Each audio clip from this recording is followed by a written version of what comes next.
Test. Test. Okay, it still sounds like crap, but I don't care.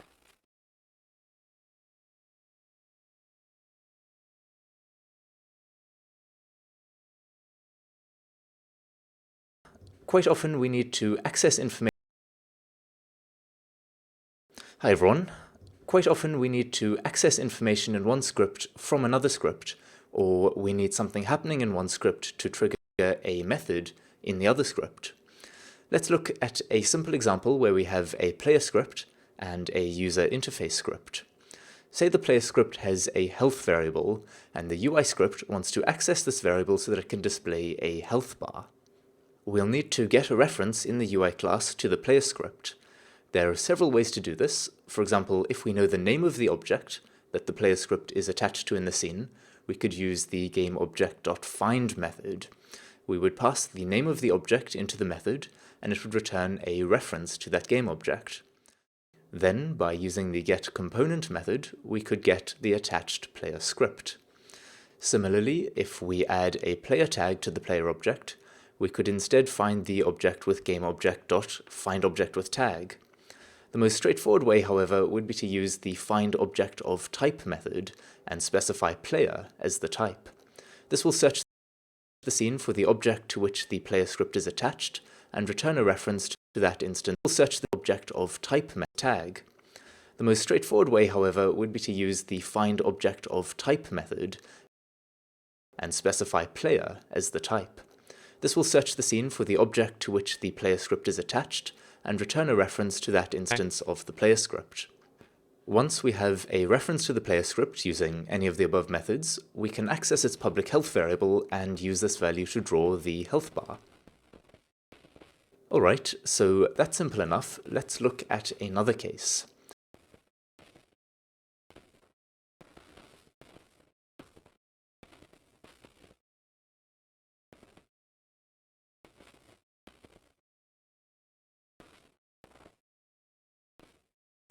Say that inside the player's update method, we have a check to see if the health variable has fallen below 0, at which point the player script will destroy the object it's attached to.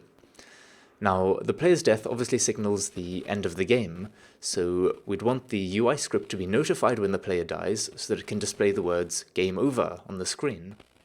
We could start by creating a Game Over method in the UI class to write these words to the screen, but the method obviously still needs to be called from somewhere. The simplest solution would be to just get a reference to the UI class inside of the player script just before the object is destroyed.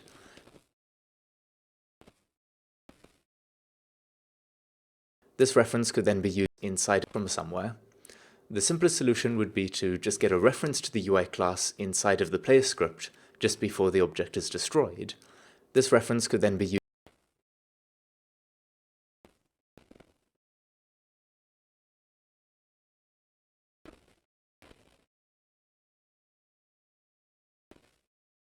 to call the UI's GameOver method, which would of course then need to be made public. So this approach would work fine, but it's not really that great of a solution. To understand why, let's consider the relationship between the player class and the UI class. The UI class is responsible for displaying information about the player, so it makes sense that the UI class has a reference to the player. However, the player class shouldn't really have to care about the existence of the UI class. Put another way, if we were to delete the player class from the project, it makes sense that the UI script would no longer work. Its purpose was to display information about the player, and the player no longer exists. Correct. However, if we keep the player class and instead delete the UI class, it's bizarre that the player class should no longer work just because the UI has disappeared. With that in mind, let's look at events. Yeah, so you just have the UI script in the player, on the player. In the player script, you just have it, right? I'm like pointing here and you can't see. I'm pointing like here. But whatever. Events are a relatively advanced topic, and we'll be exploring them in some depth later on. I think it's an important concept to be aware of from the beginning though, so I'd just like to show you enough to solve this basic problem. In the player class, I'll start by importing the system namespace, which will give us access to a thing called an action. We can now create a public event action and call it onPlayerDeath. When the player is about to die, we can invoke the action as though it were a method simply by writing its name followed by parentheses. Now for the interesting part. Inside the UI class, our reference to the player of course gives us access to the onPlayerDeath event. We can now write player.onPlayerDeath plus equals game over.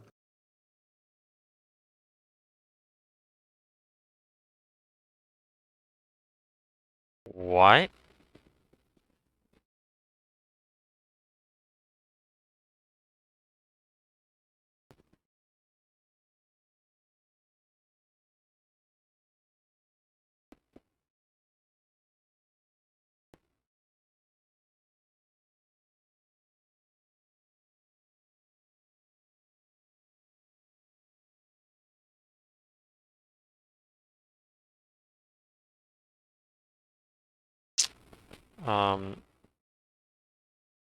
Okay. This is called subscribing the game over method to the onPlayerDeath event.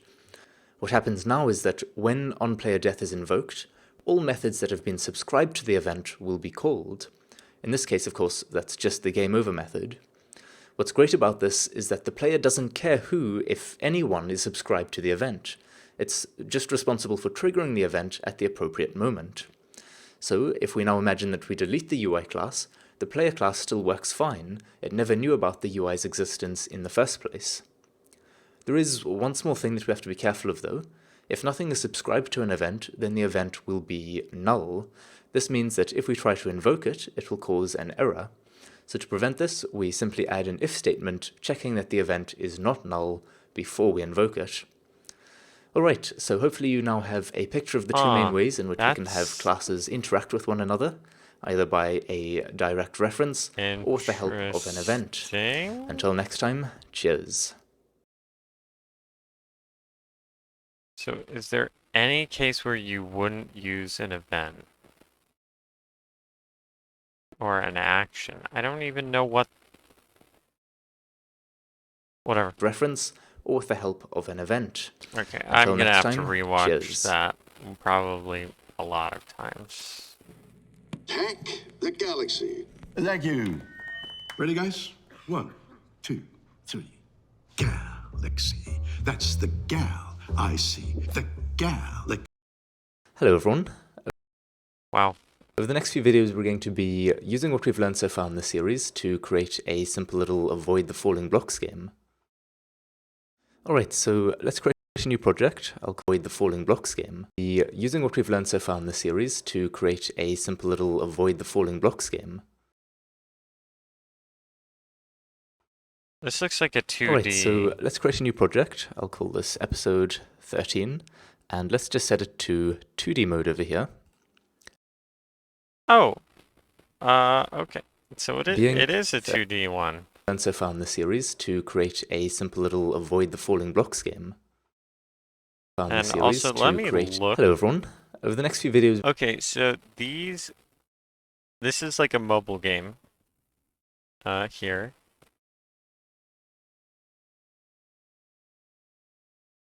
This is a mobile game. So these bars here aren't... whatchamacallit, they're not we're going to be part of the game, or are they? It looks like they're not. Looks like he just put that there just for like learned so far in the series presentation purposes, but alright. Sure. So let's just get out of that. Let's just get out of that and let's see if I can do this on my own.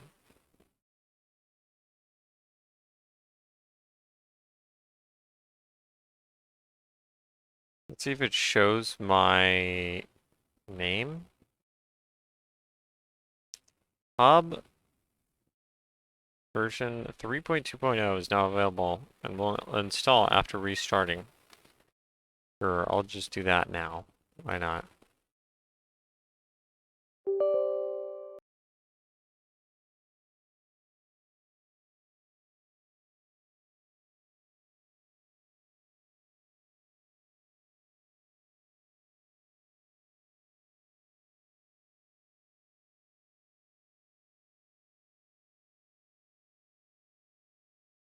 Okay. Sure, allow access on the firewall. Why not? Okay, and now we got a new project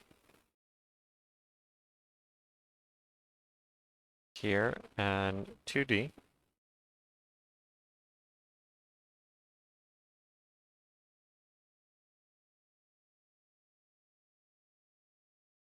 And this is gonna make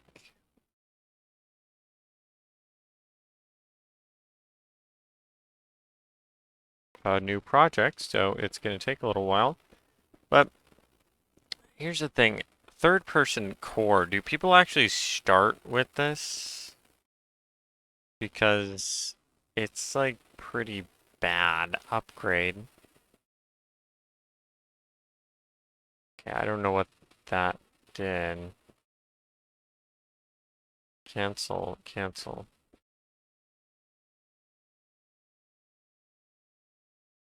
I don't know what upgrading template does. What does upgrading template do in Unity?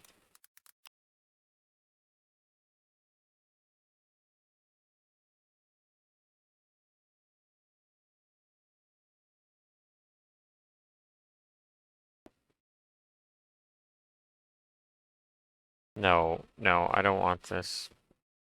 I'm gonna shut this off.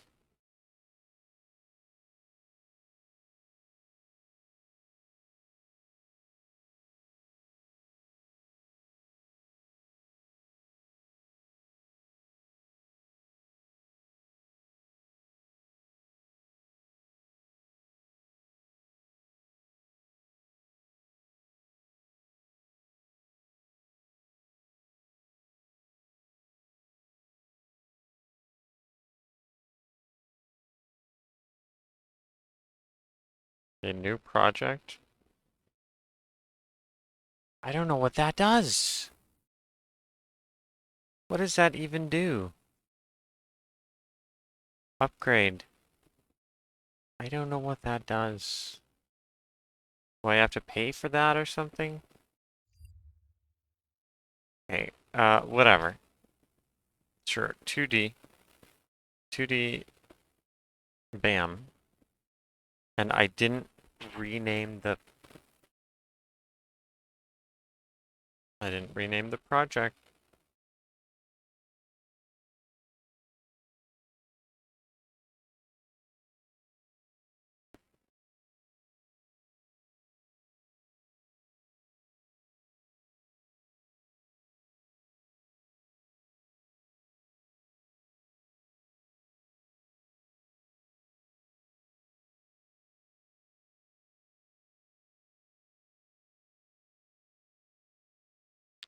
So yeah, this is gonna take a little while. Create a simple little avoid the falling blocks game. Alright, so let's create a new project. I'll call this episode 13, and let's just set it to 2D mode over here. Being in 2D mode just changes a few small things. I won't go over all of them, but for example, you can see in our scene view, we can no longer rotate around since we're in 2D mode up here. If we do want our 3D workspace back, we can just toggle that. And the main camera is set to orthographic instead of the usual perspective projection. If you don't know what that means, it's essentially just that there's no depth. So if I create a cube here and move it away from the camera, you can see that it doesn't get smaller. And if I just rotate this a bit and say scale it out, in perspective mode, we'd of course expect to see that vanishing into the distance. But in orthographic projection, everything is the same distance away from the camera, so we don't get that sense of depth. Okay. Okay, fair.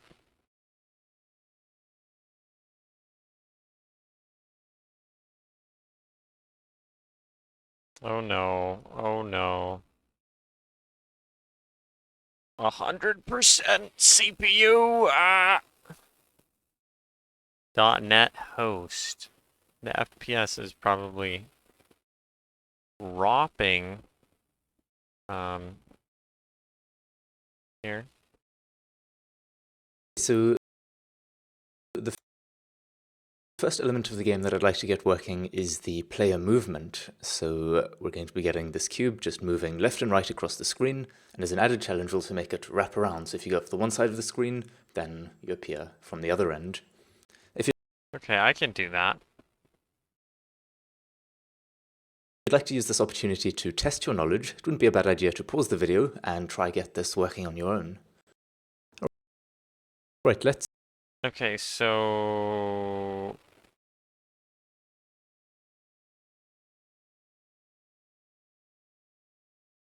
I actually don't know how to do this, so he's gonna tell us. He's gonna tell us how to do it.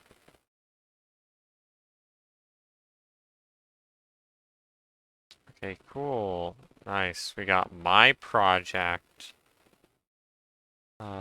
Build settings. Okay. So I'm gonna actually exit this and go to Unity Hub and go to Learning Unity. Actually, Show and Explore. I'm gonna rename this to Learning Unity 2D.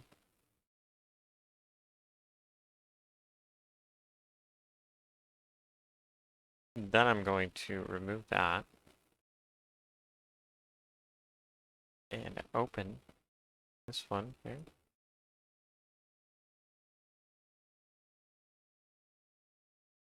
And if I go back to Unity Hub, it has changed, so cool. Let's start off by creating a little cube object to be our player. No way. No way, that's crazy, bro! A cube object? That's never been done before. Never ever been done before.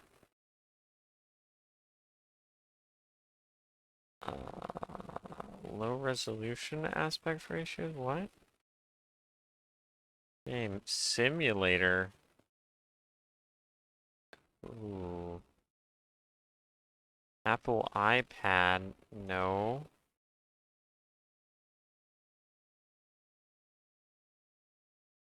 No. How do I change this? Full HD 16 by 10. Add. Can I not?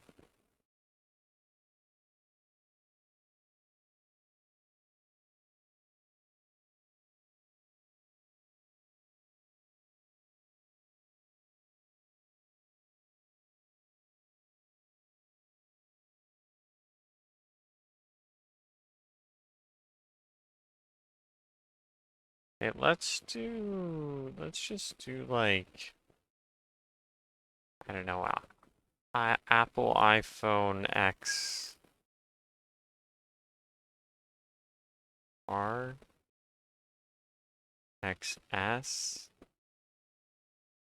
Now, how do I thought this already had stuff built in.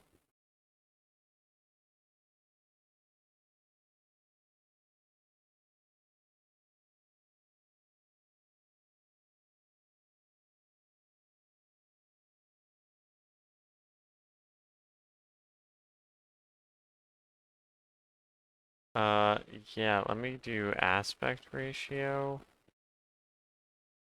Let's see, 16. I'm gonna label this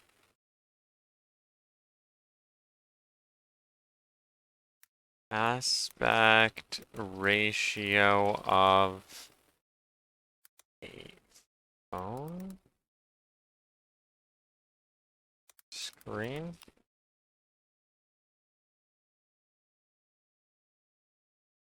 Okay, so it's actually just 9 by 16. So 9 by 16. 9, 9.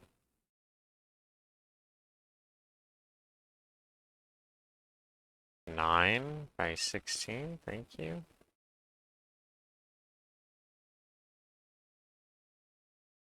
And I'm gonna name this I don't know, mobile game. Portrait and portrait. Why not? Portrait.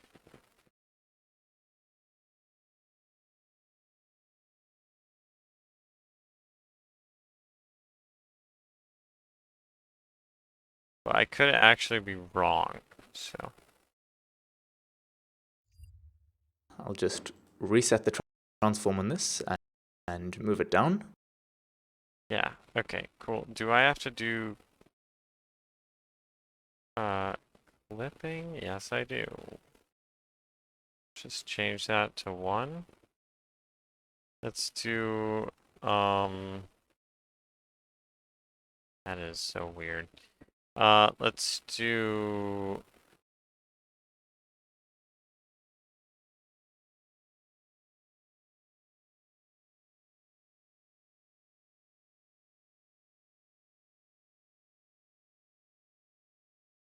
and let me actually save this layout.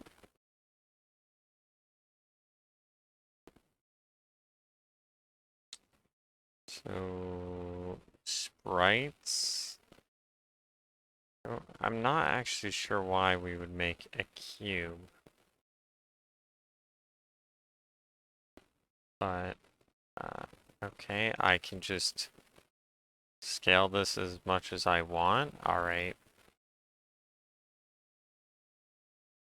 Sure. And that also resets. Can I not increment this? It's not incrementing. Why is this not incrementing? I'm assuming things have changed. So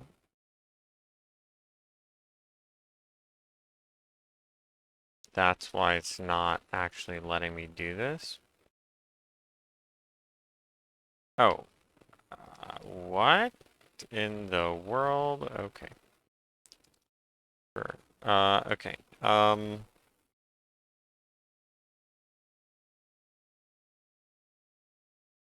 don't know why this got bigger.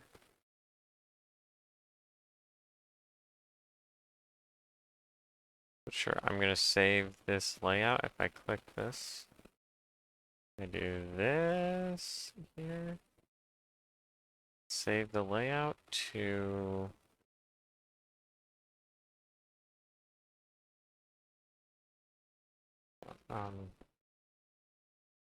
portrait mode game.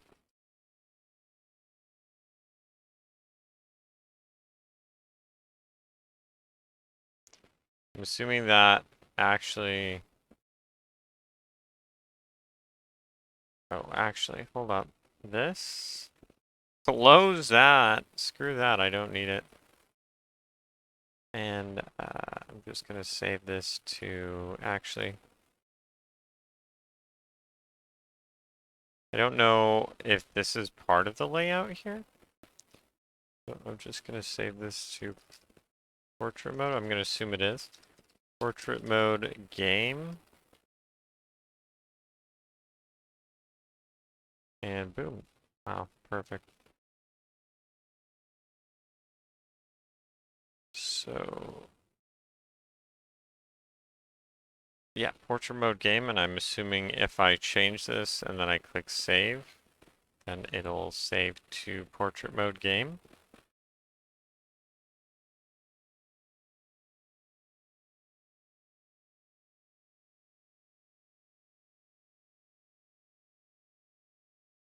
Okay, actually. Oh. Okay, how do I like...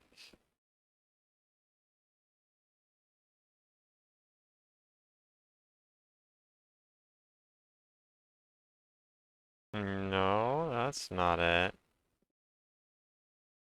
Wait, if I do this now, wait, hold on. If I do this now,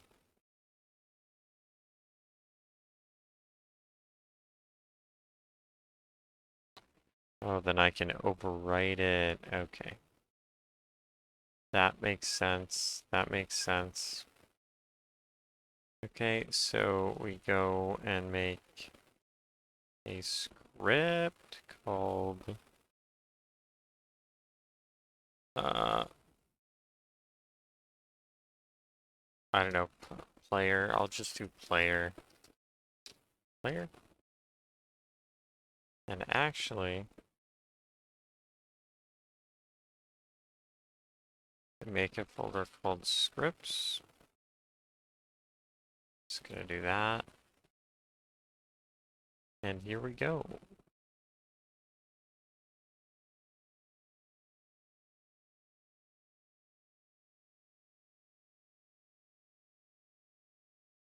Cool, so now we do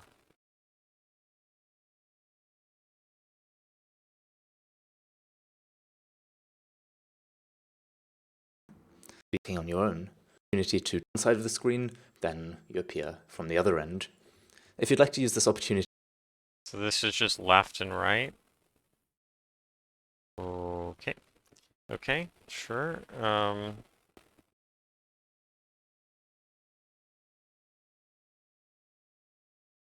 So the vector 3, do we do the vector 3 thing?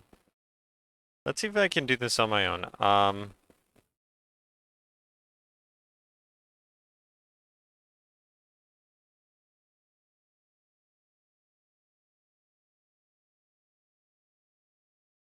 And actually, let me check this. I can do void awake.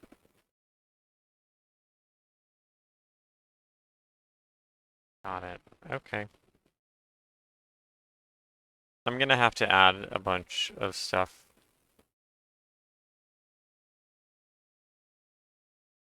So what do? I do,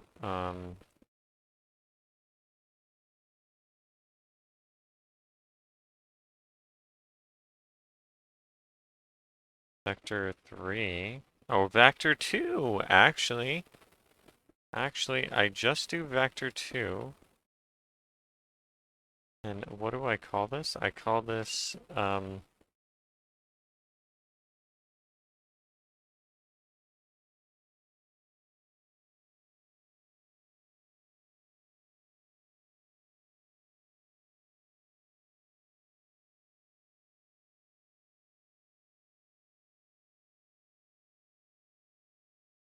don't know, I'll just call it player movement.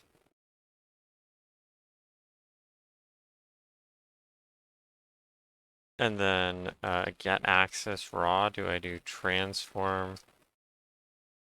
Sorry, transform dot get access raw. I forgot how to do that.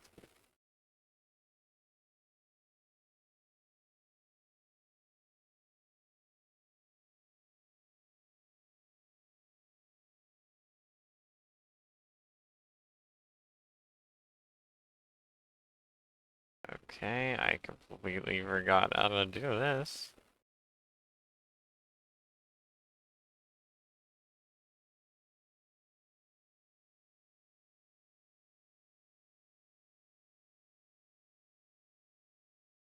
Equals new vector to and then this is just up.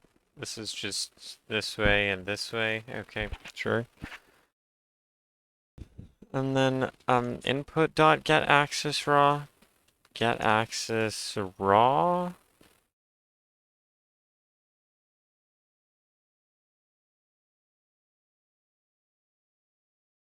And I forgot how to do this actually.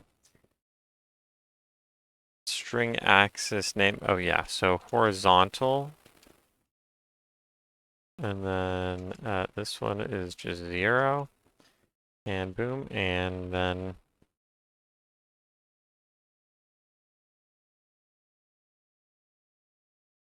speed. I guess we need a speed.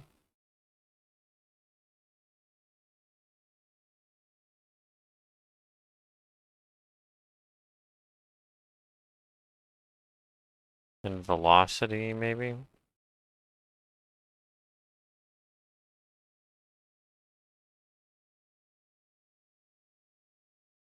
Yeah, sure. Why not? Float velocity. This is much simpler.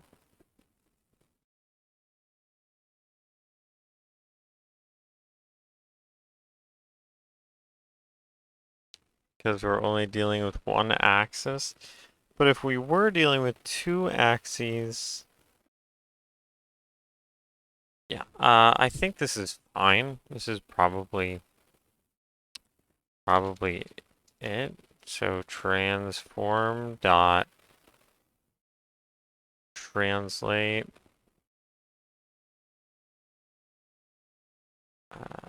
Is there a...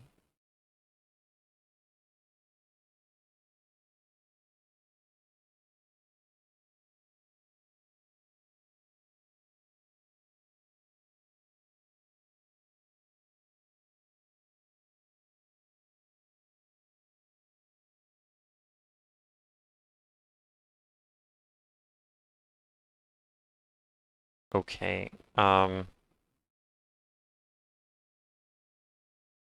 guess I'll just do velocity. Let's just set this to like 10 or 5 or something. And then velocity equals... Let's just do vector 3 for now, because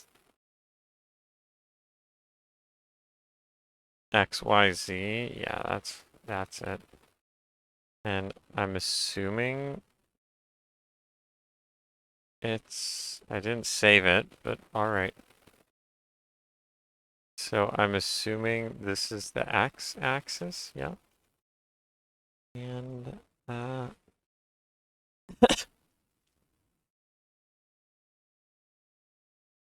I actually don't know how to do the bounds. Do I just like have to guess here?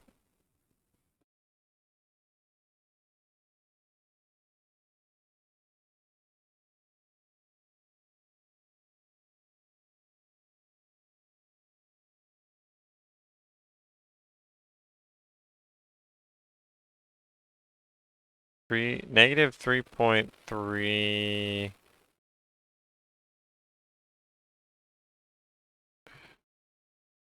343.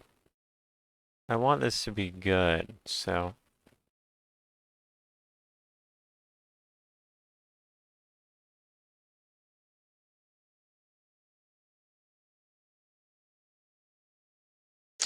Okay, 3.2. I'm just going to do negative 3.32.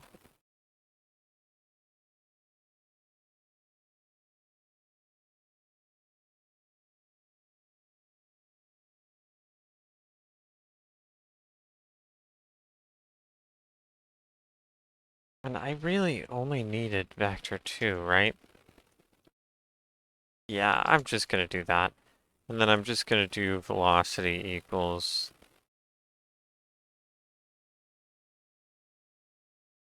player movement times speed. Okay, can I not do that?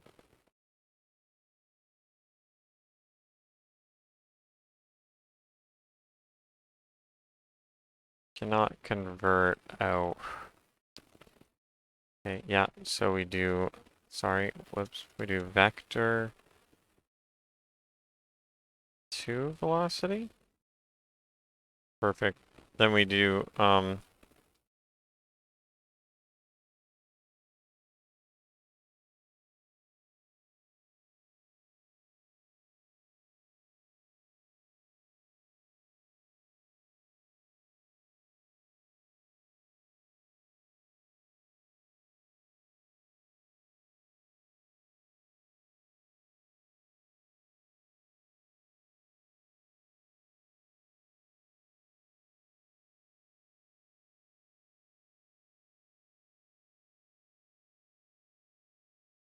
Is there not...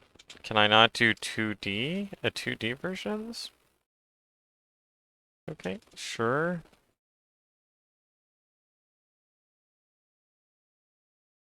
No? Okay, well screw you too. Screw you. I'll just do it this way then.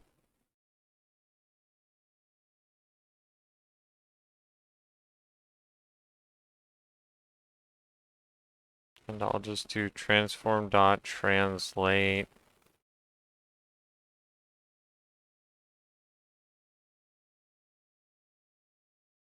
velocity. Is that correct? What do I do here?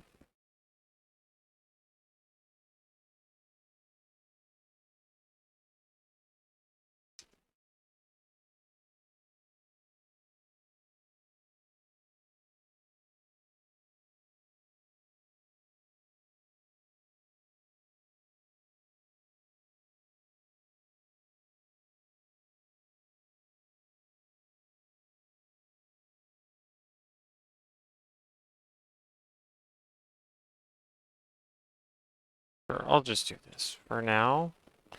And let's see how much I've effed it up. Sorry. It's this, and then times time dot delta time. And then we do, yeah. Sure, we do if. If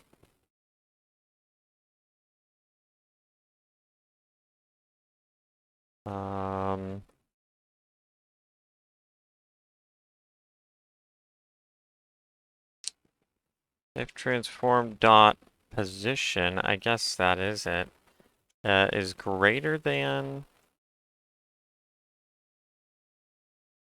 3.2. I guess it's 3.2.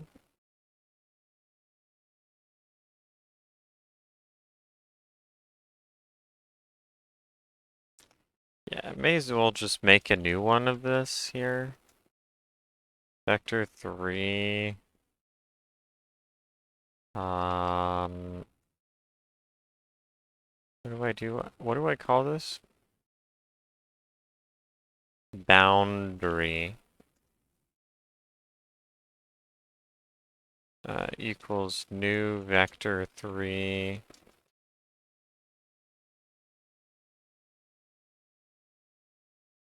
Actually, what?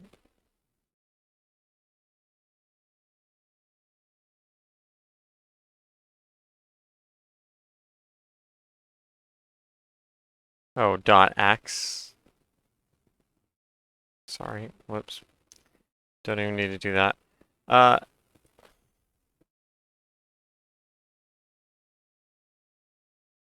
Is greater than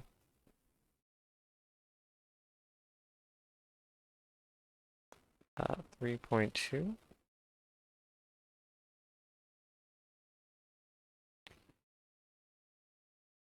Then, what is it? Transform dot set position.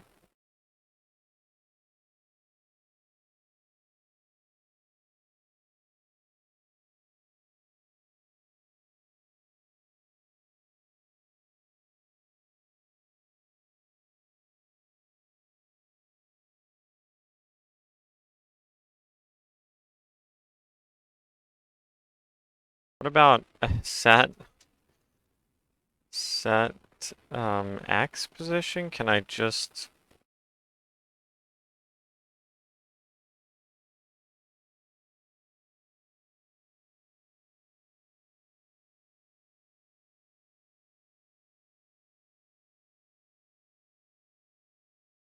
Okay. Alright, fine.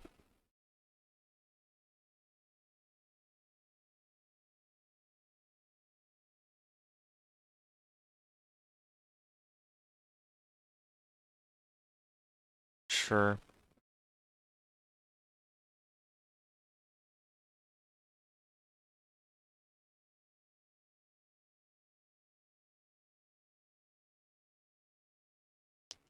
Is it 3.19?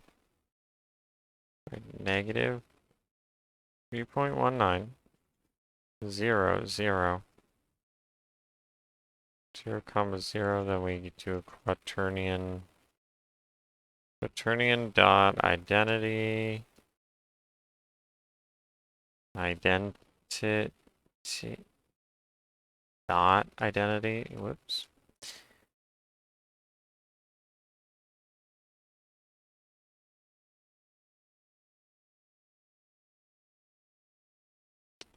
Okay.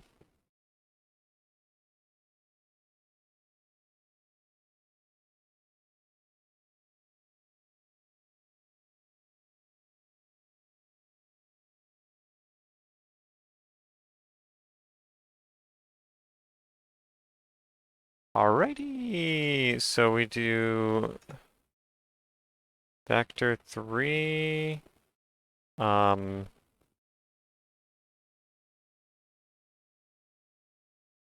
negative bounds. I guess I do need to do this. Negative bounds equals new vector 3, which is this here.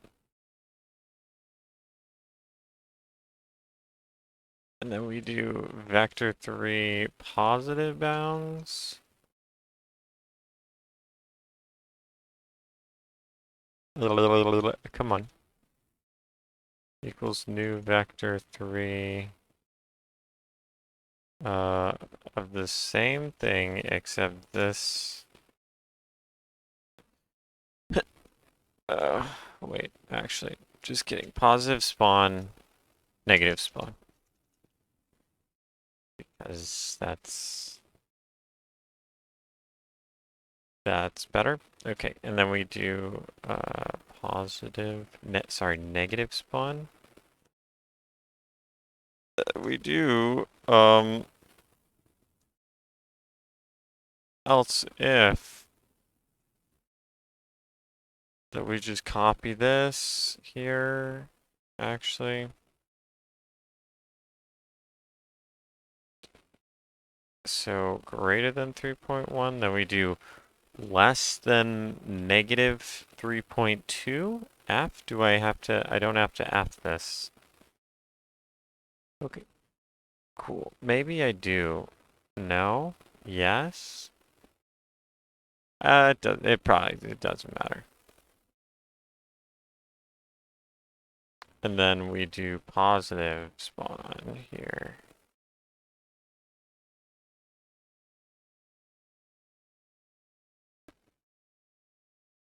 Great. Let's see if that works.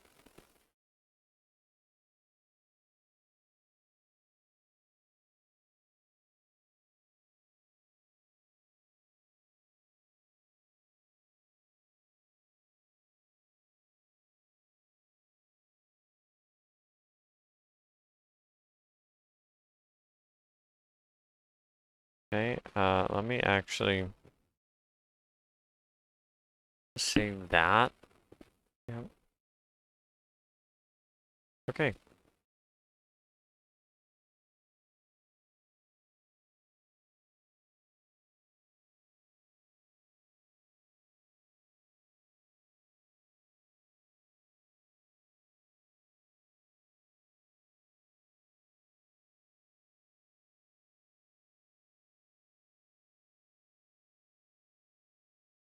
Oh.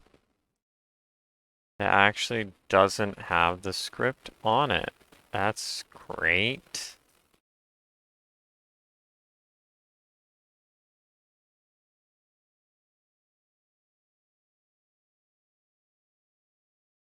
Okay, so, whoops. Whoopsie daisies. So this actually has to be -3.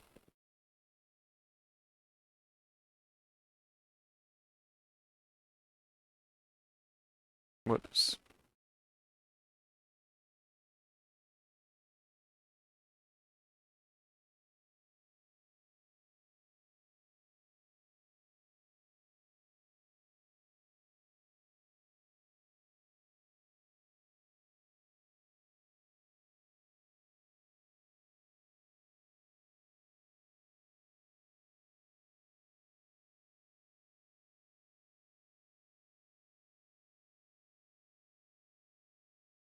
Okay, that's a little bit too...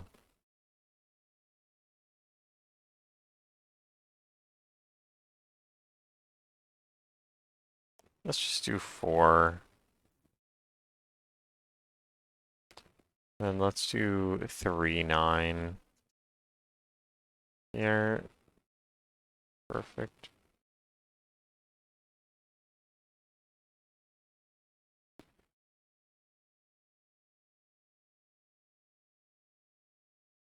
Yeah, great.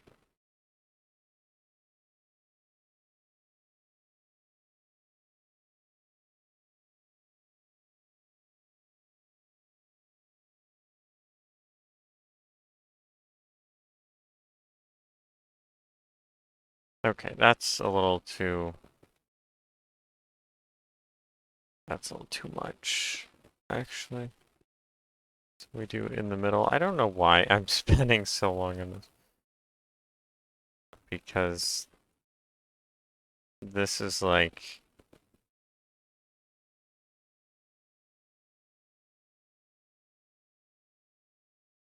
I'm being a little too meticulous here.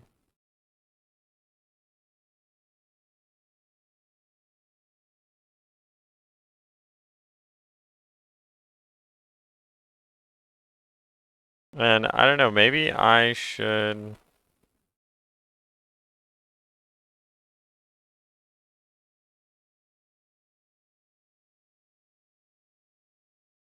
Maybe I should just try and make the whole game. To test your knowledge, it wouldn't be a bad idea to pause the video and try get this working on your own. Alright, let's start off But by I do want to see how he does it. creating No. a little cube object to be our player. I'll just reset the transform on this and move it down. And just rename this to player in the hierarchy and create a new C# script called something like the player controller, which we can attach to the player object. Yeah, this one. I forgot this. Player. Player.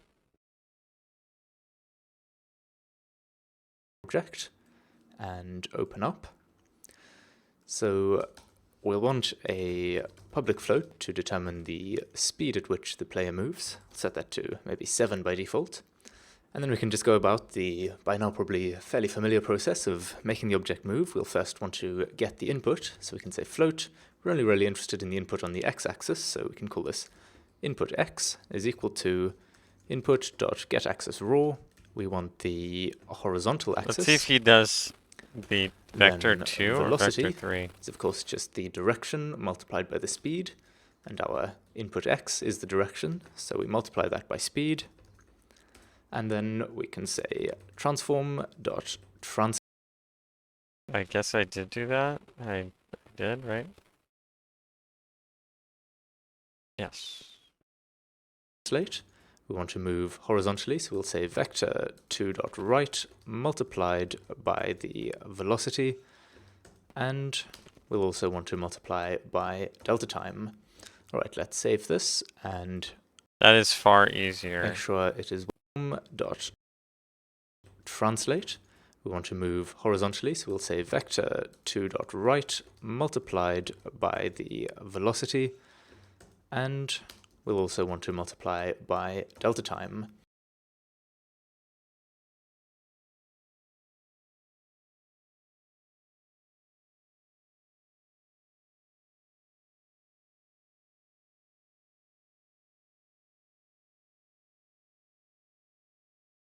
All right, let's save this and Vector 2 dot right.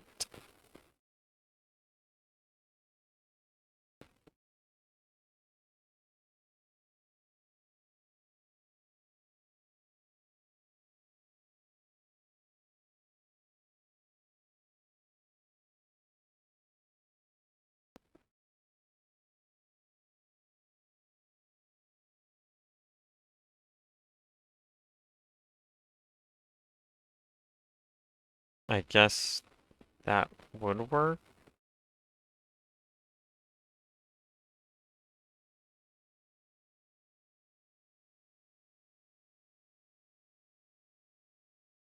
Okay. Yeah, that works better, actually, so...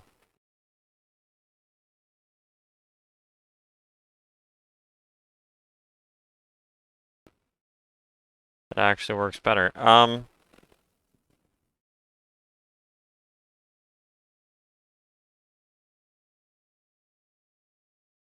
guess, do I want to make that public? I don't care. It really doesn't matter right now.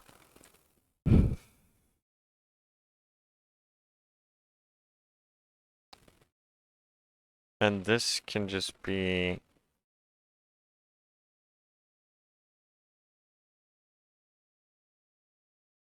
Position. Transform dot position. Transform dot translate.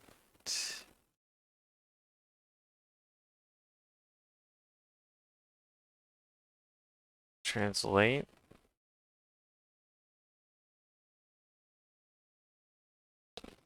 Okay, it might actually be different by this point on this version of Unity.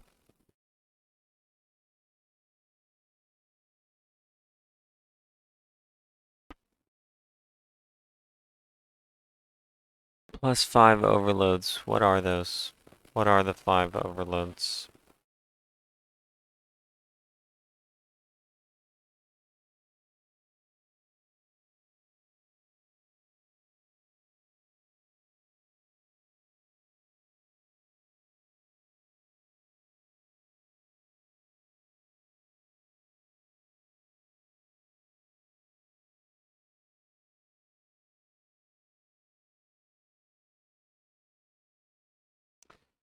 Okay, great.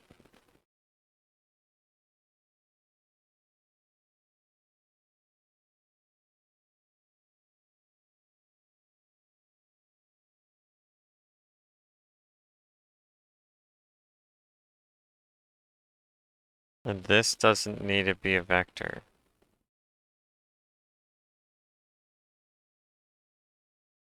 Okay. That makes sense. That makes sense.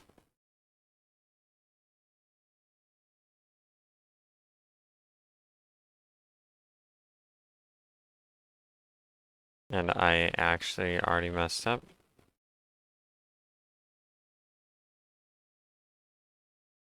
And this can actually just be that. And this can just be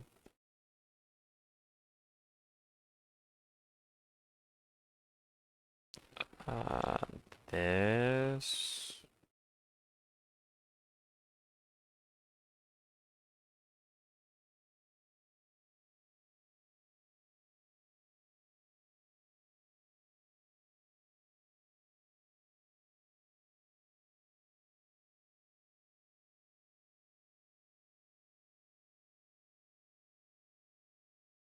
Vector to right.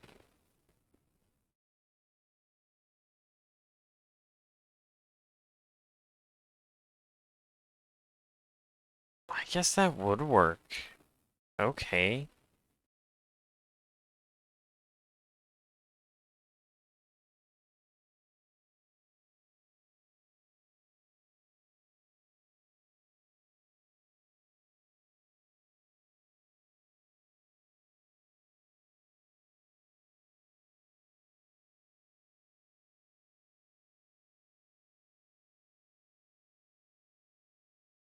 So if I do this,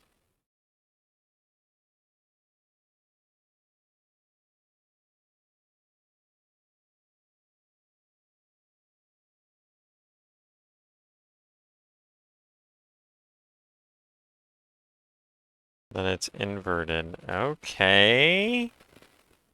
Okay. Cool. Yeah, alright. I'm learning. I'm learning.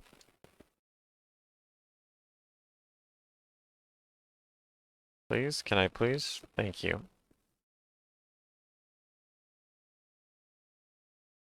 Let's see how he does it. Let me see. Transform.position.x.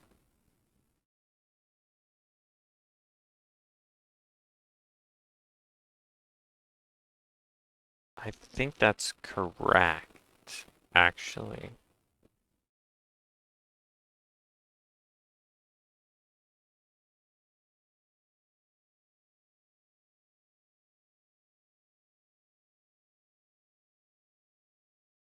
Oh, got it. I see. What I was doing before, got it. I wasn't pressing tab.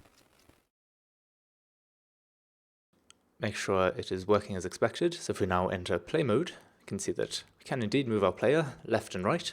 So all we need to do now is get it wrapping around the screen. So the sort of crudest way to do this would be to just move our player along and look at the x value that it has when it moves off the edge. So it seems to be about negative 9.5, and on the other side it will just be positive that value, positive 9.5.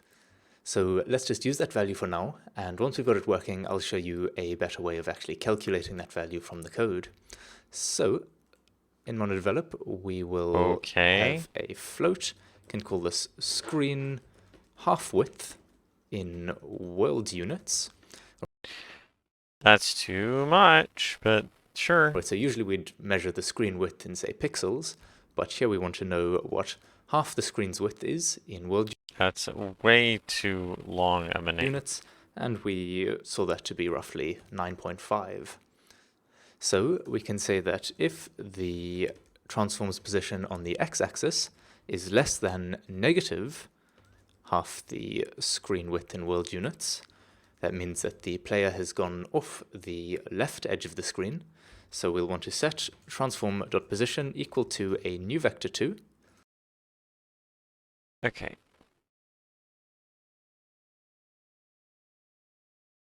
Set it equals. I keep forgetting that you can just set.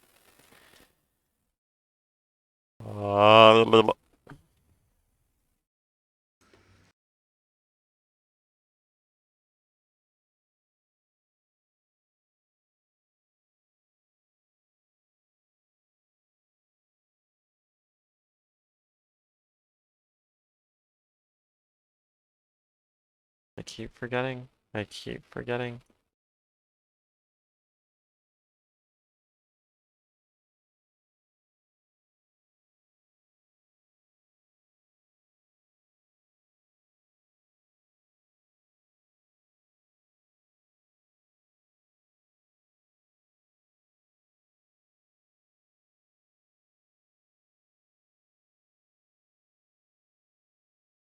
Okay.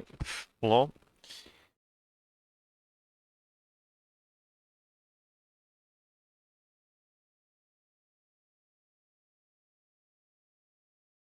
This is positive spawn.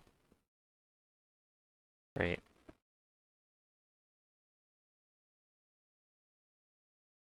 I just keep forgetting that you can just you can just like set it equal. Like you don't have to have it. You don't have to have a method. Which is great. That's actually really handy.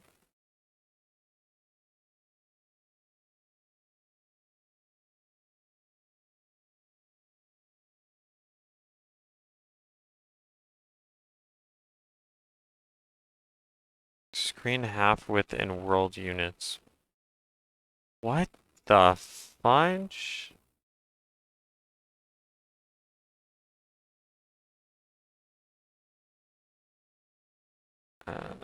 Let's just do,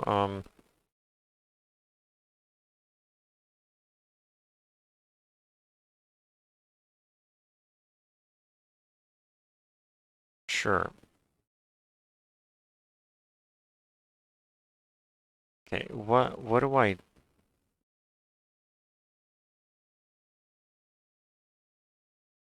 Yeah, sure. Float boundary.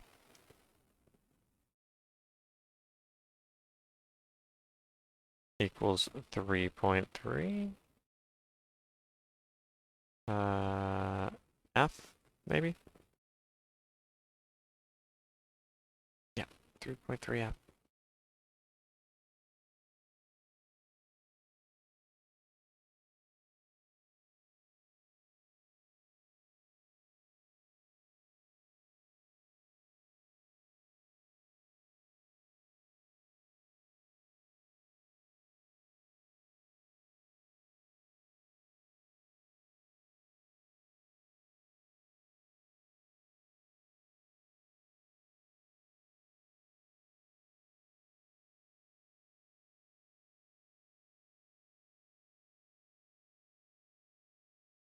Yay.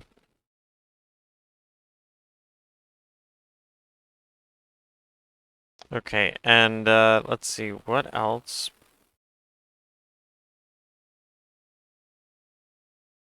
Keep forgetting. Let's see.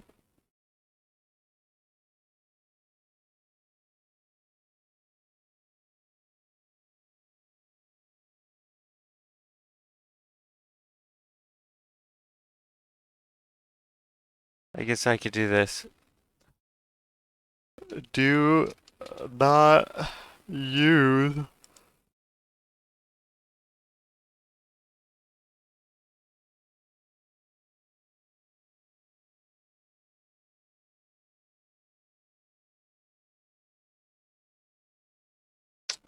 what is it? Set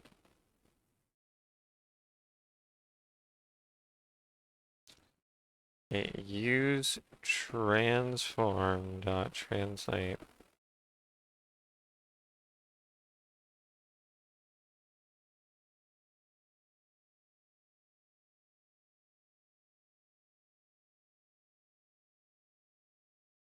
Do not use, what is it? Set position and rotation.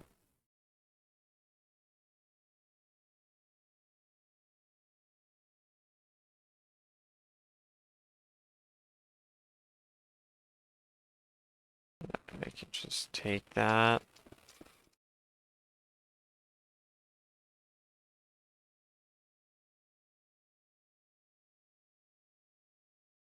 For the x value, we'll want to have positive screen half width in world units, and we want the y value to just stay whatever it was before, so we'll just pass in transform.position.y. Alright, and then similarly, let's just copy and paste.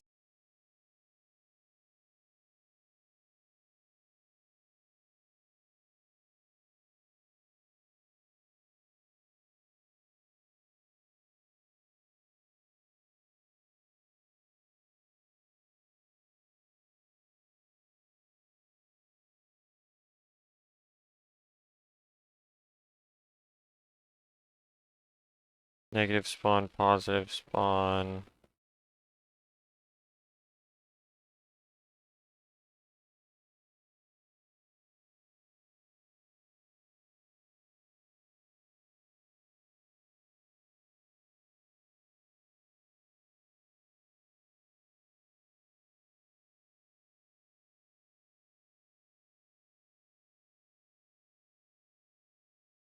Is there an easier way to do that? I'm wondering.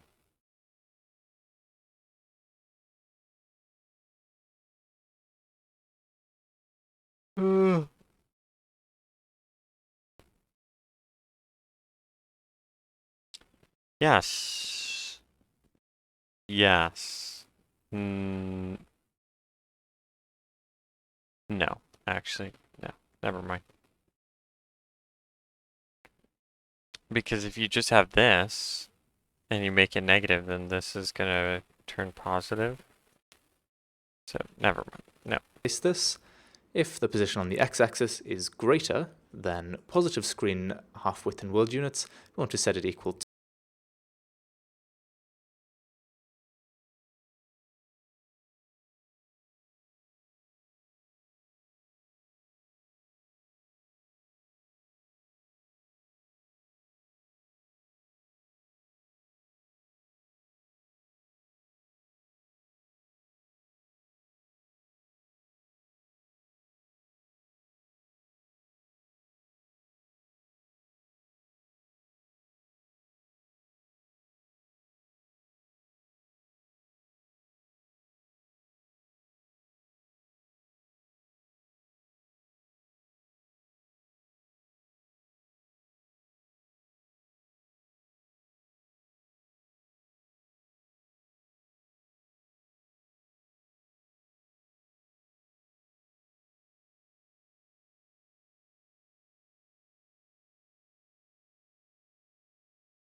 Great. to negative that value. So let's try this out now. Save and go into Unity. And we should see that when we go off the left edge, we reappear on the right edge. And likewise, if we disappear on the right edge, we'll reappear on the left edge. Now, while what we've done clearly works, it's not a particularly good idea to have this value hard-coded like this, because if, for example, we wanted to zoom the camera out, which on an orthographic camera you do not by changing the Z value over here, that will do nothing, but rather by increasing the size variable. If we zoom out like this, you can see that we'll have to go and recalculate the screen half width. And that's tremendously annoying, of course. And also if we change something like, say, I rather want the aspect ratio of this to be 3:5, so we get this nice tall view. Once again here, the screen half width is going to be completely wrong. Now, happily, the screen half width is actually incredibly easy for us to calculate when we're in orthographic mode, because this size value over here is actually equal to the screen half height in world units. So if we take the aspect ratio of the camera, that is to say the width divided by the height, Okay. and just note that the width and the height are measured in pixels, but of course, since it's a ratio, the units don't actually matter. They get cancelled out. So then if we multiply this ratio by the orthographic size, which Okay, let me think here. Screen width by screen height. And it's a ratio. Okay, yeah. remember is half the screen height in world units, that will give us half the screen width in world units.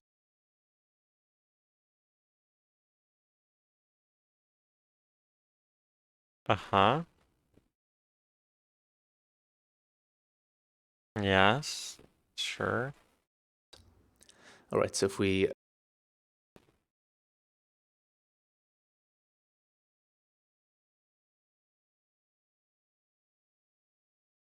Is there not just like a screen width variable or something? go back into MonoDevelop, let's not hard-code a value for this variable. Let's instead calculate that inside of the start method.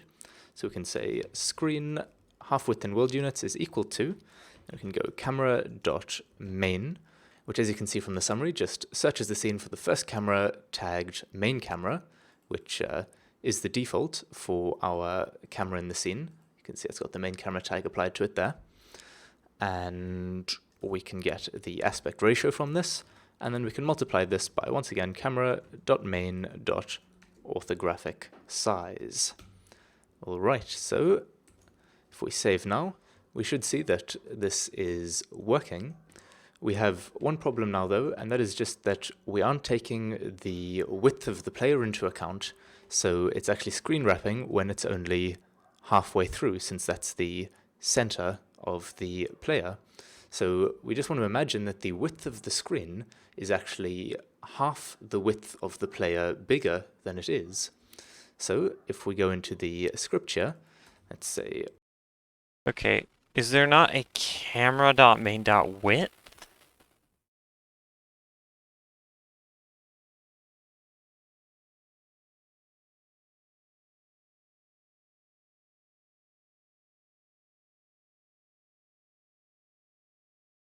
Really?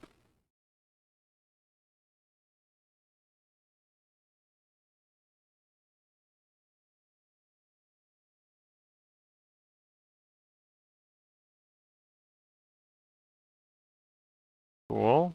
Very cool. Yeah, let me actually look. And doing a start is probably... Ah, I guess that's fine. I guess that's fine.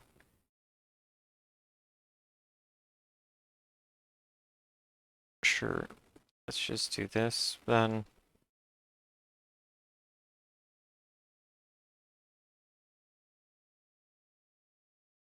Ah.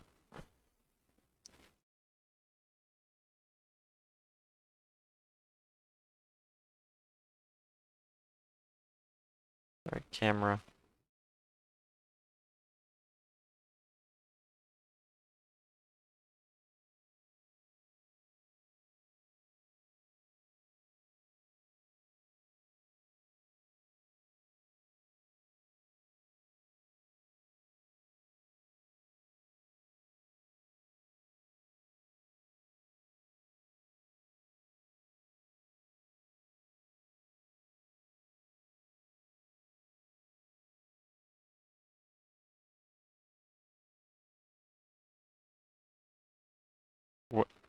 What?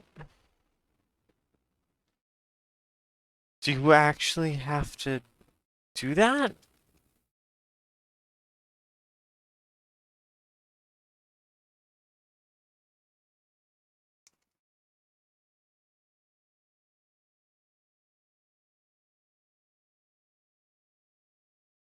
I guess so. Wow. Um, that's annoying.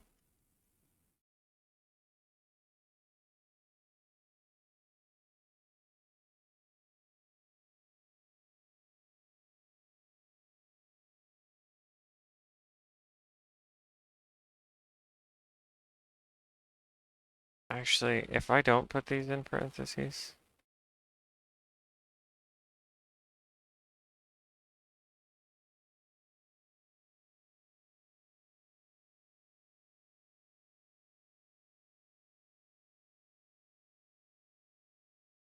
Sorry, orthographic size. Is the camera orthographic or perspective? Perspective. Camera's half size when in orthographic mode.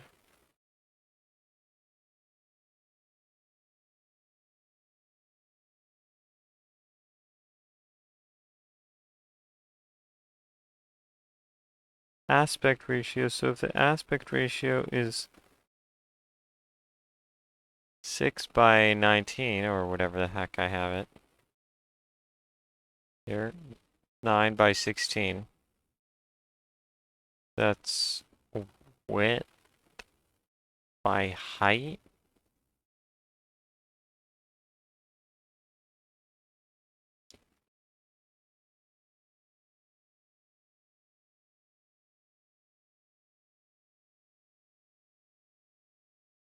Camera's half size when in orthographic mode.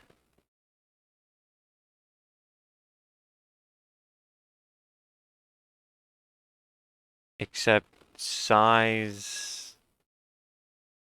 What?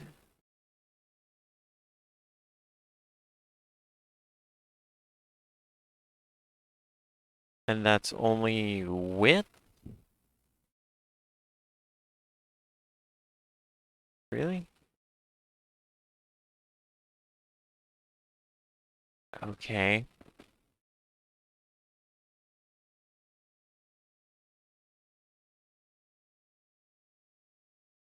Oh, that's cool. It just goes on forever. But, cool. Cool. I just have a difficult time believing that there's not an easier way to do this. But, okay. Plus.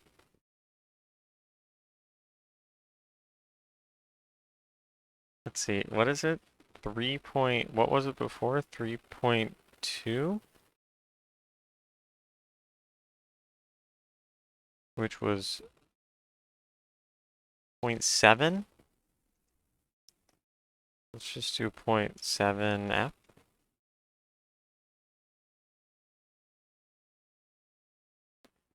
And alright, bam. Let's see if that works.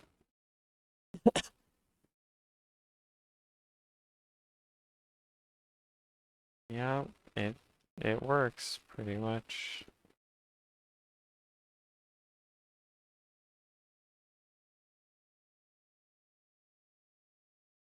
Maybe this can be actually a little smaller.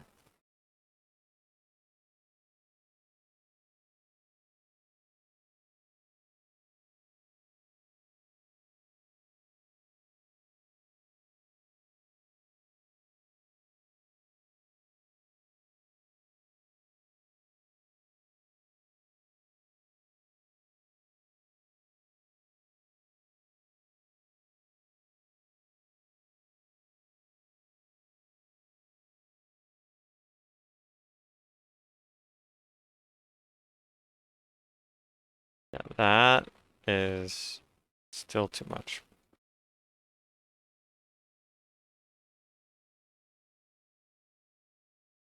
Let me just think here. This is 6 over 19 times the size, which is 5. Okay. Which gets you the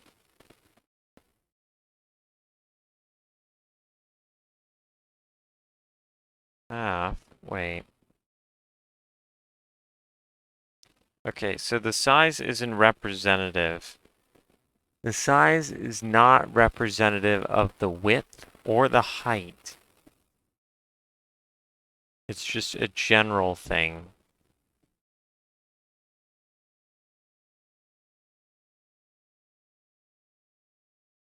Or is it? Is it the height? Oh, maybe it is representative of the height. Okay, so if you have width, got it, width over height, and then the heights cancel each other out.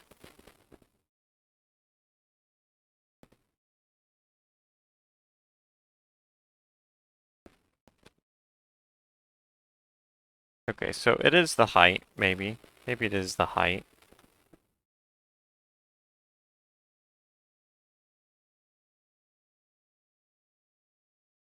So it is representative of the height.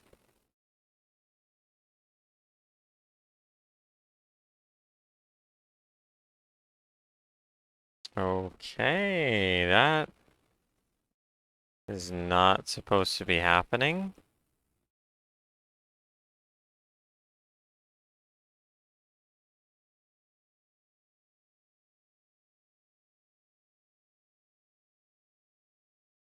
That pretty much can't be possible, so I don't know why it's happening.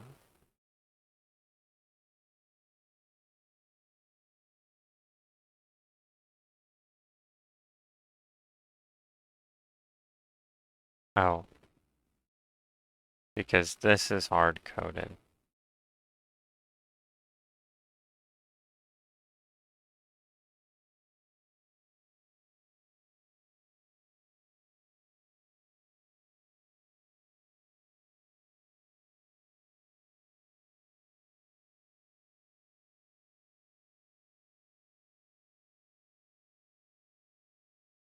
So you literally have to do this, I guess.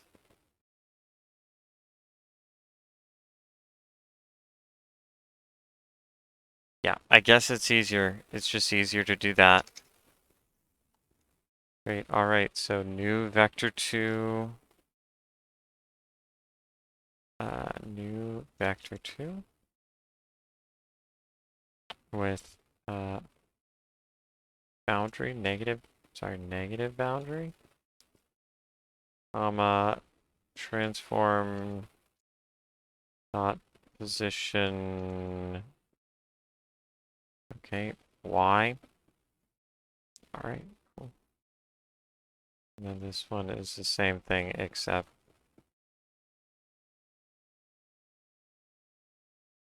regular boundary.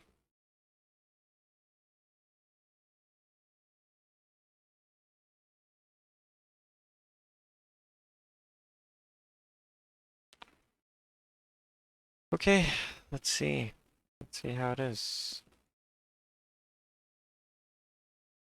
Is that too much or?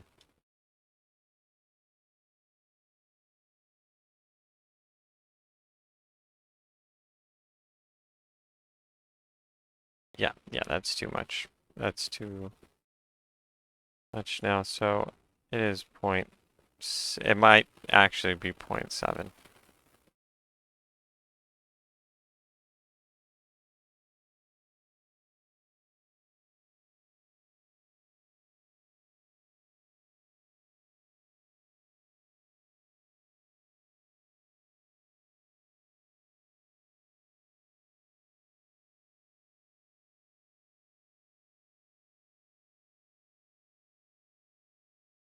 Okay, now this, I don't want stuff like that happening.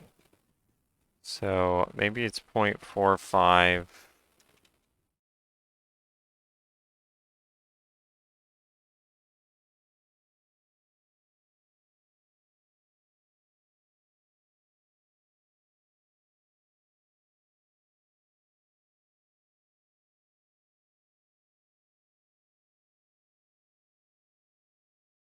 It's like still happening. I don't care. Oh my gosh, I don't care. Just freaking. Just do that. Just do that.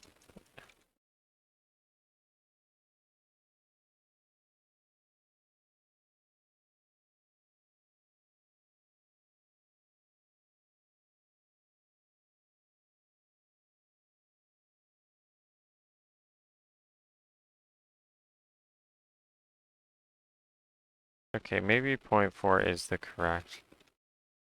Alright. Alright, 0.4 is good. Float half player width is equal to simply the scale on the x-axis divided by 2. Then we can just... Oh my gosh. This is... Sorry. I just hit the desk. Alright. And now I have to do this. Great. But, you know what?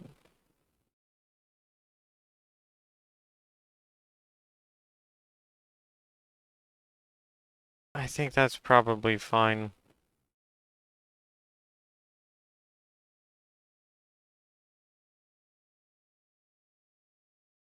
See, 0.4?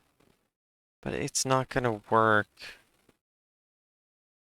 Transform.localscale.x. Oh my gosh. Okay, I actually kind of do have to do this.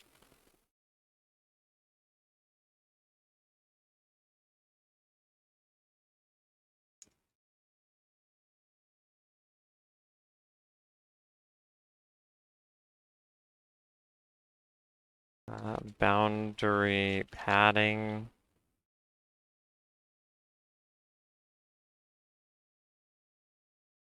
Equals, what was it? Transform? What is this even? Let me just read what this is. The transform attached to this game object. So what is that? That's scale, position, rotation. And that's it. So I can get transform dot rotation dot x dot y dot z. Okay, and then there's position, and then there's scale. Okay. All right. Sure. Local scale. Dot x. Divided by. Does he put? Whatever. Whatever. Divided by, and maybe just put those there.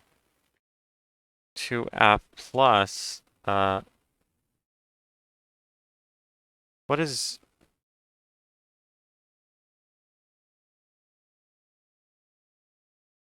I'm wondering if there's an easier way to do this. So, okay, let's just do that. So it stops that. You know what? I'm just gonna do the same thing.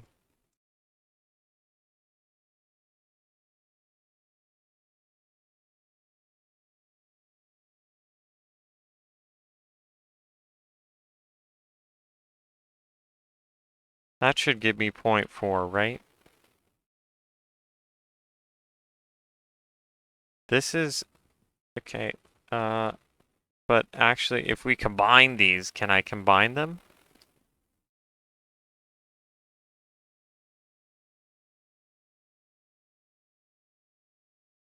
Yes. So if I do 20, if I do divide it by 20,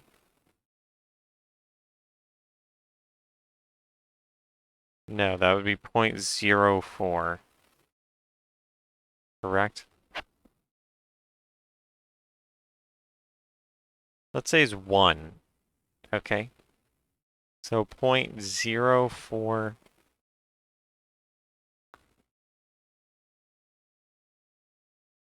times 20. Yes.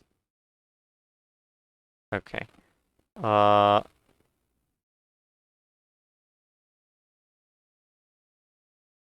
Is there an easier way to do this? Oh, actually, this is minus. This needs to be minus. Like, can I get to the end? Can I get to this from one thing?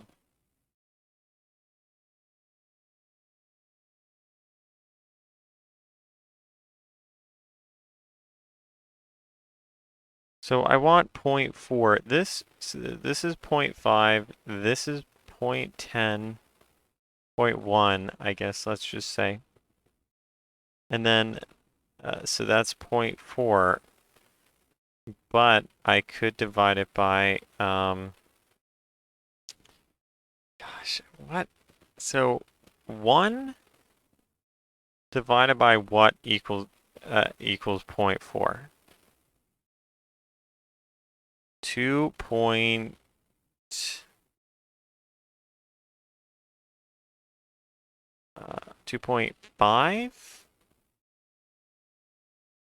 Is it 2.5? Yes. Okay, cool. So 2.5. 2.5.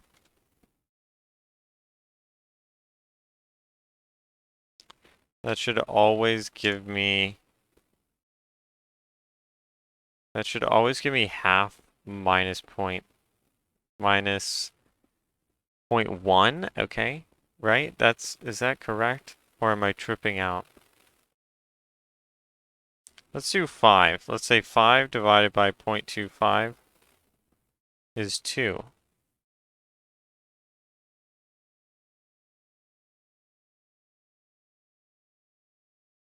Okay, no, actually it's not minus 0.1.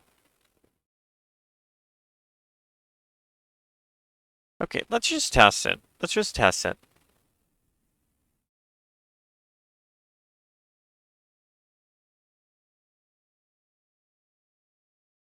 I actually didn't even write this here.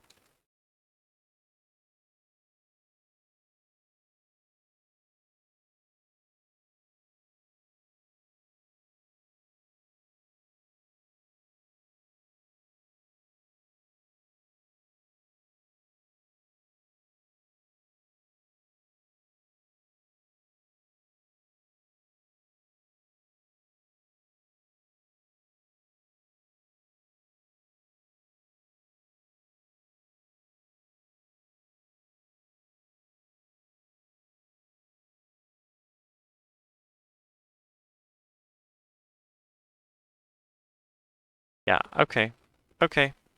Yeah, that should work. That should work. We're still not even To add that Ah. to our screen half width. So plus half player width. All right. Now if we press play, you can see that this is working correctly. This of course means that if we decide to change the scale of the player at any point, that will take effect in our calculations and things will work right off the bat. Alright, so we've got everything working nicely now. Yeah, it just gives it a little bit more room so it doesn't feel unnatural. It's probably not entirely ideal that we're including the half player. Or so like you can't go completely off the screen. You can't go completely off the screen and kind of like play the game that way. Kind of cheat. Width in the screen half width variable. It doesn't really belong there. If you'd like to take it out and instead include the half player width in the calculations down here, then that's something that you could puzzle out on your own.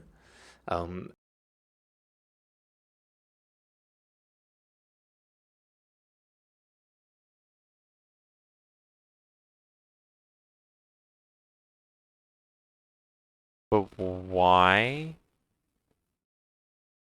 It seems like this is the easier way to do this. Another thing you've probably already thought of, but just like to mention anyway, that of course if we change this to be a minus, and then change this to a minus, and this to a plus, then instead of a screen wraparound, what we've suddenly got is a simple screen collision system. You can no longer move off the edge of the screen. But instead of a Really? this to a Hold up.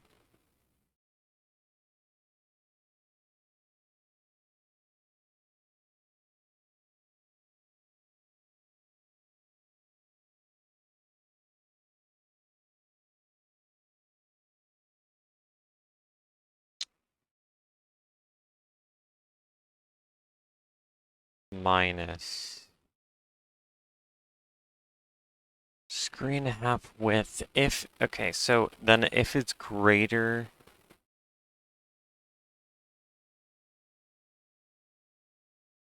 than, or no, if it's less than negative, then you just snap it back. All right. minus, and All this right, to a that's plus, cool. then instead of a screen wraparound, what we've suddenly got is a simple screen collision system. You can no longer move off the edge of the screen. But I want to keep it as a wraparound system, so I'll just revert back to that.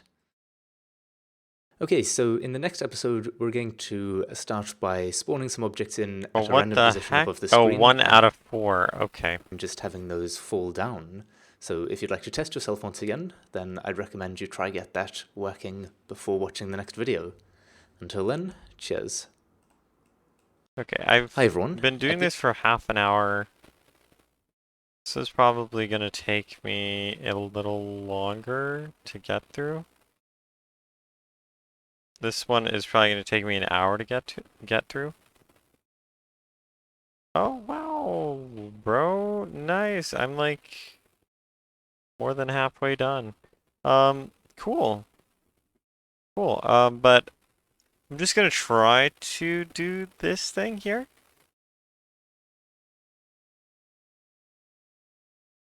And I will do that. I will watch this episode tomorrow, so I actually don't need that anymore.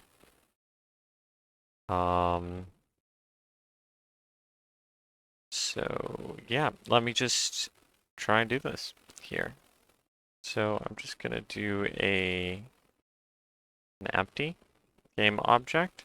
This man did it! This Okay. man actually did it! Thank you, Feeble Brains, for the follow. I greatly appreciate it. Every little bit helps towards making my dreams come true. I am very grateful. Actually, let me think. What do I say? I say...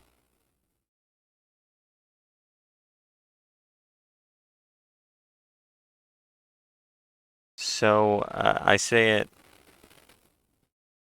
Every little bit helps, and then I say... Yeah, I guess I just say I'm very grateful. So, never mind. But thank you. Thank you. And thank you for watching. So, I'm going to make an empty game object called... I don't know, spawner, I guess. And I thought I changed this to player. Maybe I did it while the game was played. Whoops. So we go here. What? I have no clue why that was just showing up as a circle. All right. So I want this to be 0. I want this to be in the middle.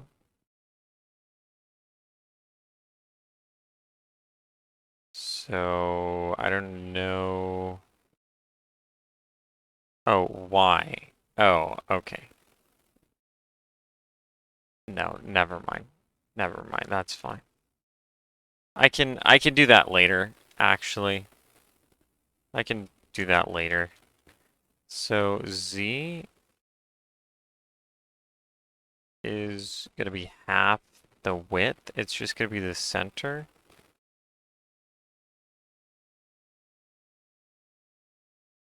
Wait. Why was it changing all of them? Okay, no, this needs to be 0.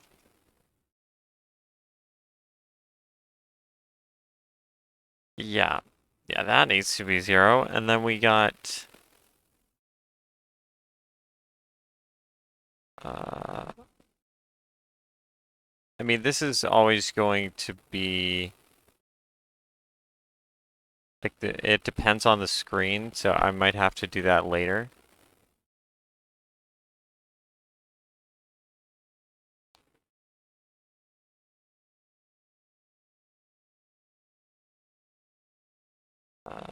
Yeah, you know what? I'll change this player controller.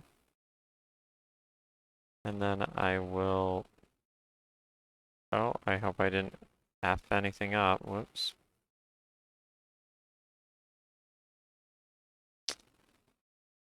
Yeah, so then I just change this to player controller.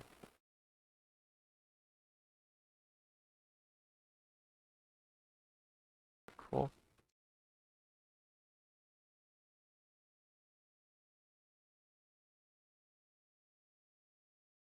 And then I'm gonna make a new script called spawner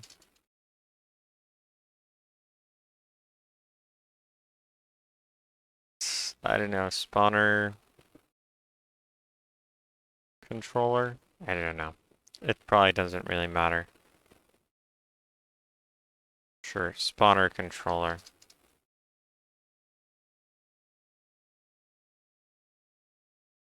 And he hasn't talked about coroutines yet.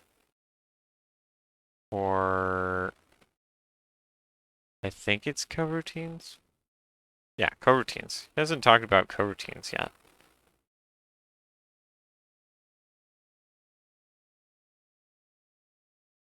Yeah, okay, so I want this.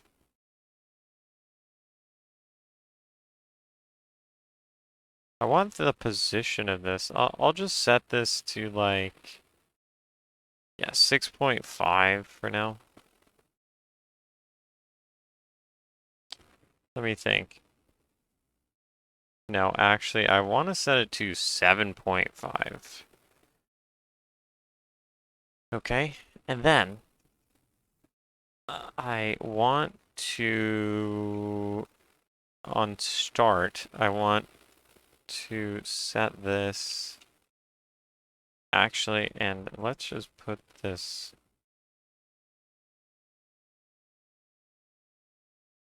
associated script cannot be loaded.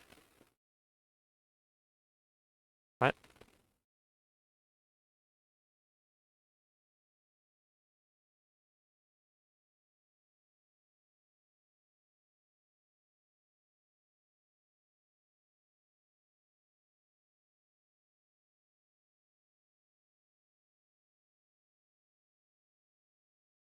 File name and script name match. They match. They match. Is it not? Did I actually mess something up?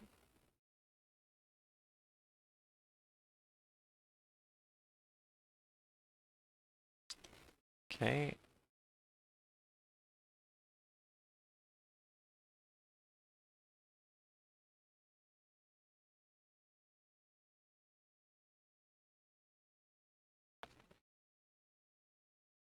Sure, transform dot position dot y equals, and that's going to be the beginning of that.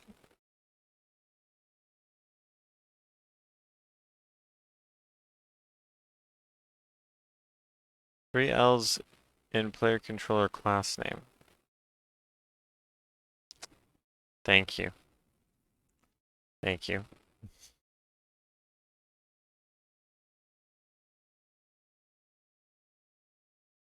Gosh, man, why? It's the dumbest things. I swear that's like the bane of all programmers, is they just They just get, they just, you know, those are the biggest errors that, or those are the most time-consuming errors. Yeah. What is it called? That's a logic error, syntax error. I forget. They teach you. Hi everyone. At the end of the last episode, Types of errors. Sorry, I'm ADHD, so I kind of have to look it up. Runtime. Oh, it's a logic. It would be a logic error, right? Technically, or maybe not. The program can run, but oh no, this one would be a runtime error.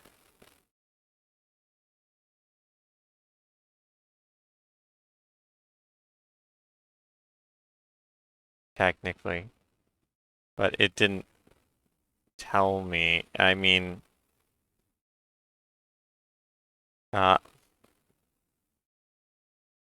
logic errors can be caused by the programmer.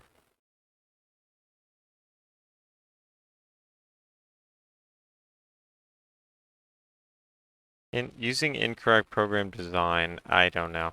I don't know if it's considered a logic error or a runtime error or a syntax error. I don't know which error it's classified as. Okay, but whatever. Let's keep going. Spawner controller, transform dot position.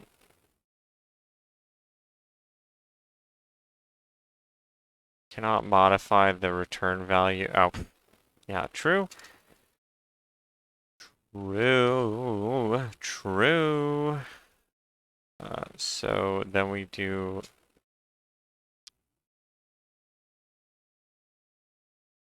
float. Okay, we do float spawner position.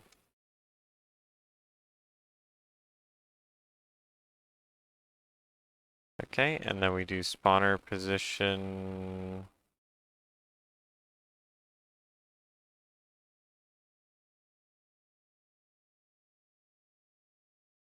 Actually, no, that's not correct, right?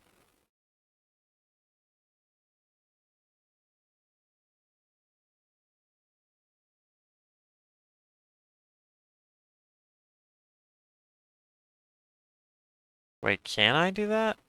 Wait, why was it preventing me from doing that?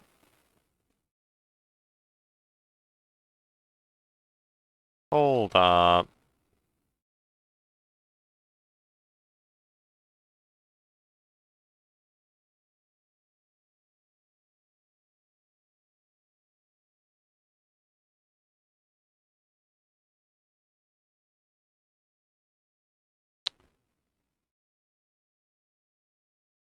Because it is not a variable.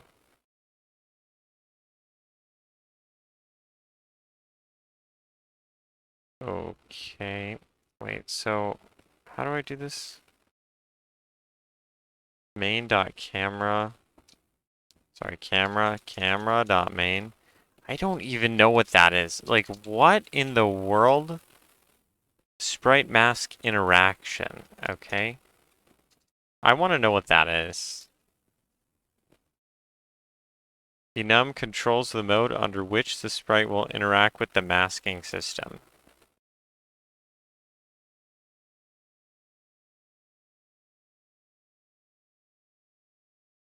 Sure. Unfortunately, you can't set transform axis individually. Oh. Okay. Never mind. Then.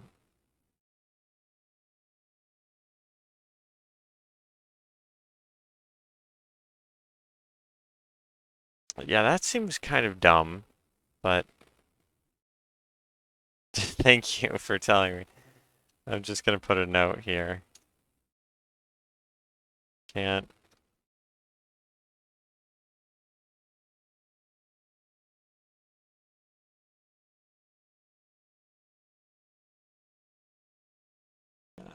access individually. Just in case I come back to this. Okay, new vector 2.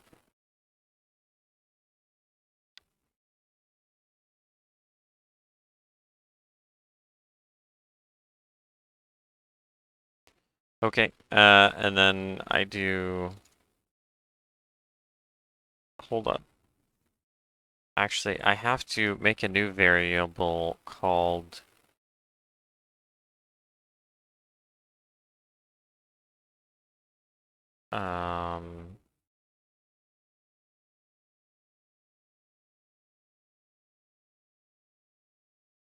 yeah, I guess just spawner position, which is what I had before,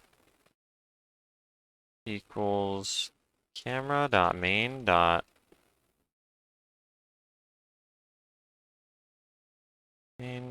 local, sorry, orthographic size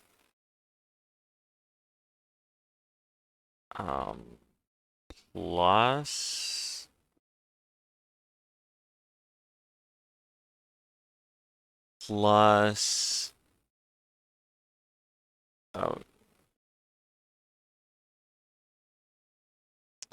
yeah, plus do I do times 2? I guess I could just multiply it by like 1.5 or something. And that is not f, sorry, f 1.5f. Let me think. Actually,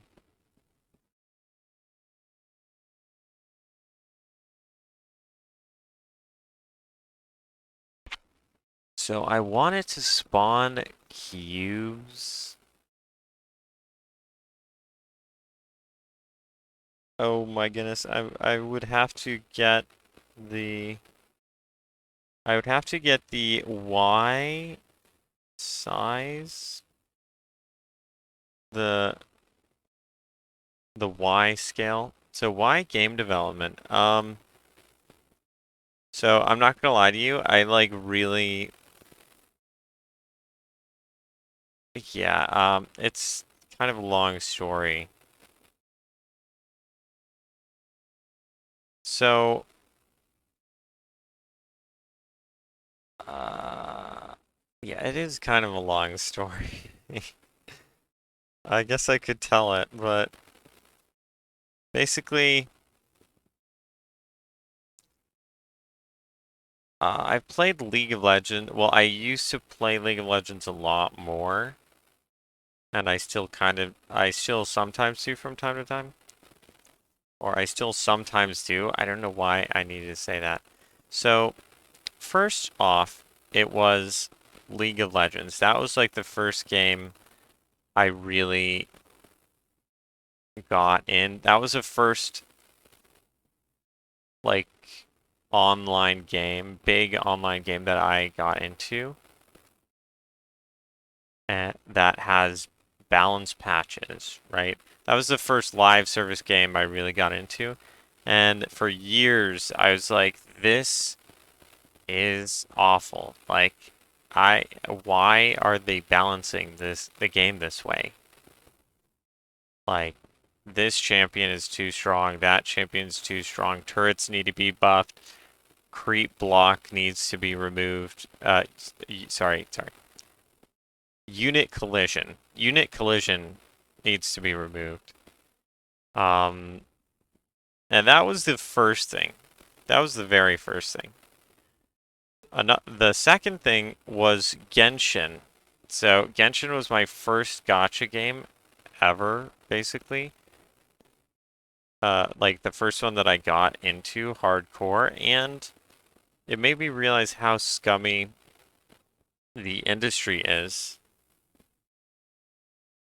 and how people pay for things when they don't need to.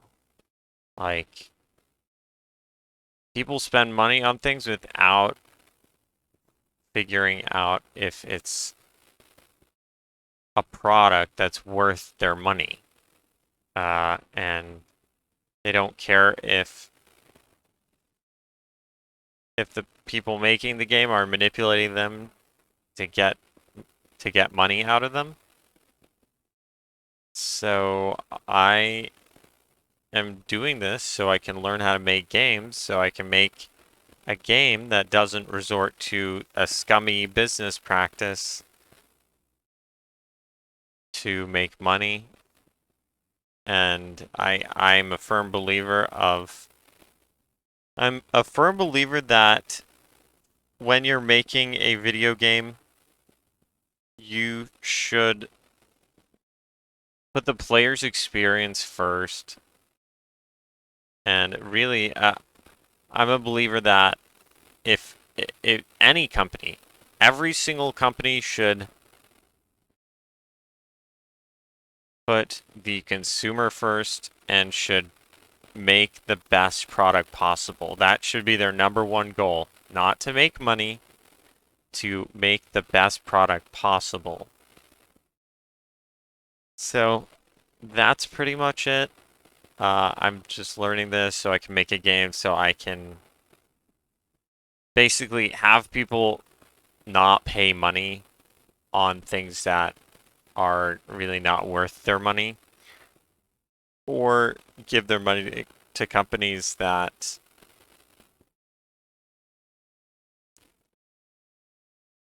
that manipulate them into giving them their money, or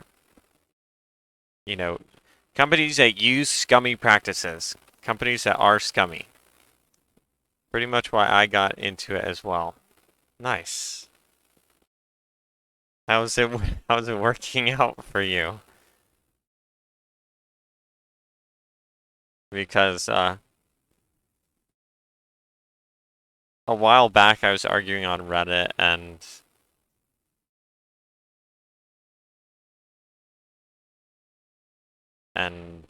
there was one person that was like, I work in the video game industry, you can't change anything, blah blah blah blah blah, and I was just kind of like, you know what, F you. So I'm doing it now. It's kind of I'm slow at doing things, so I hadn't really started.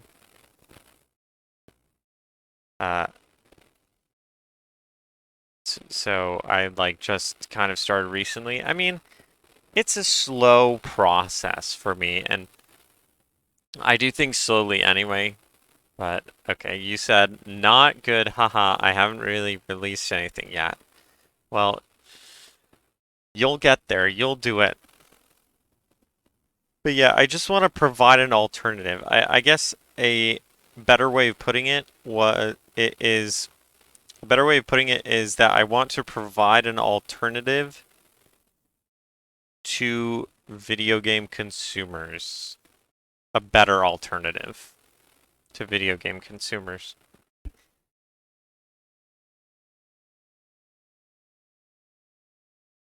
That's pretty much it. Let's continue. I'm just gonna finish this up, and I'm just gonna do it to spawn cubes. And then I will end the stream. Because it is 10 o'clock for me, and I am looking at my non-existent watch just for fun, because I like to do that. I like to troll. But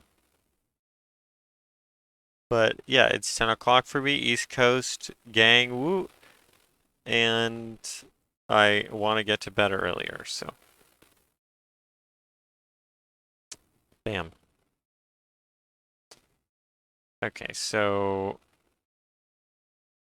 let's just say it's 1. And how do I actually, if it's gonna change randomly,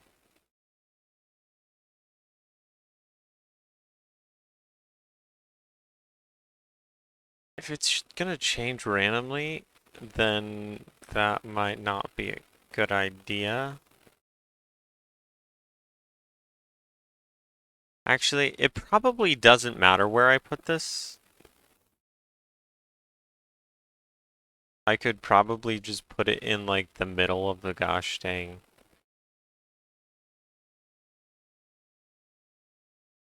Like the middle of the screen, to be honest.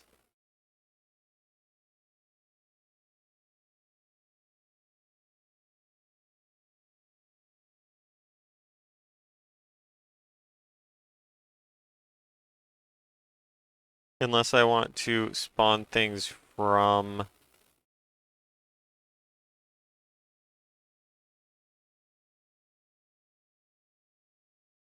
Like, unless I want to spawn things from this thing's position, then it's gonna be a little difficult. So 1.5, if I do that... Okay, actually... No, I'm just gonna do like plus 10 or plus 5 or something.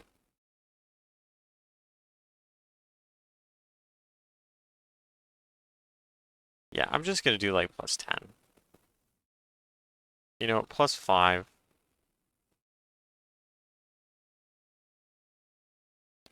You know what? No. I think 1.5, that would be multiplied by 5. But I think 1.5 is fine. Just because I'm not going to have a block that's taller than... I'm not going to have a block that's taller than the screen, right? Taller than half the screen. I'm probably not going to have a block that's taller than half the screen, is what I meant to say. So yeah, that's fine. And then this is like the absolute max, I guess. And then what do? I do vector2 0, comma spawner position, and that should work.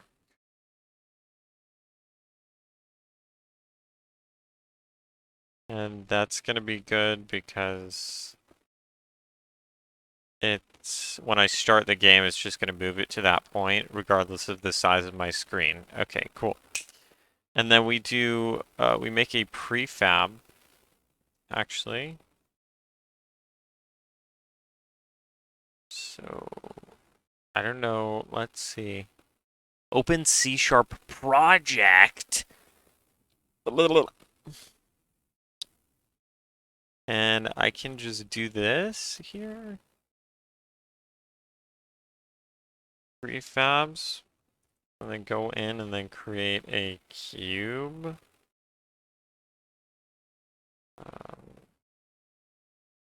Can I not just create a cube here?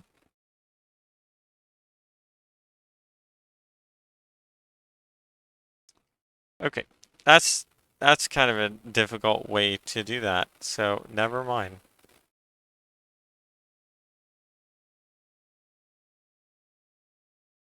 It's just much simpler. Yeah, it's just much simpler to do this. Never mind. So cube, and then this is enemy, not enemy. It's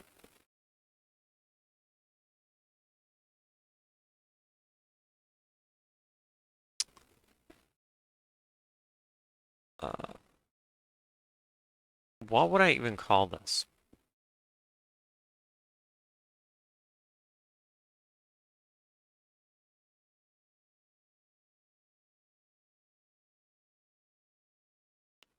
It's not an enemy. It's literally...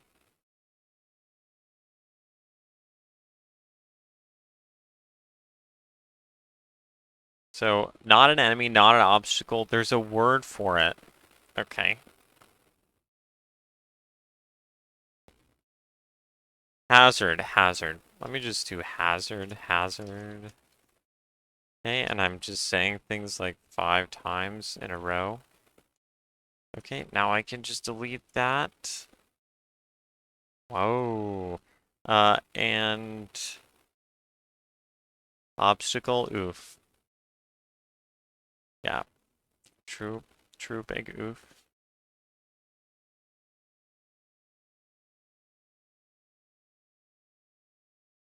And I actually forget how to do transform.parent.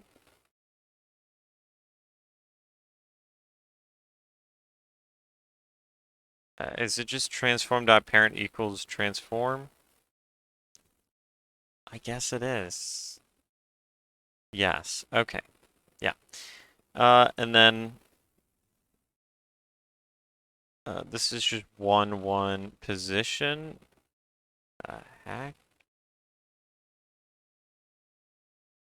That is weird.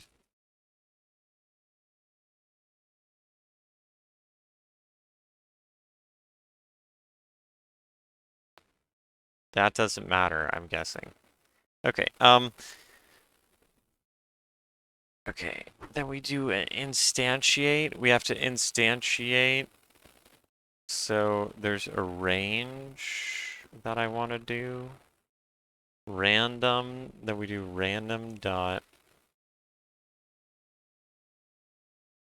rand int, but it has to, or yeah, random dot range, but then it has to do it like every however many seconds. So I'm thinking I'm probably gonna need a coroutine for this. Unless I create a timer that counts down and resets, which would suck a little bit, I guess. Actually, I'll just do it. I'll just do it. Float.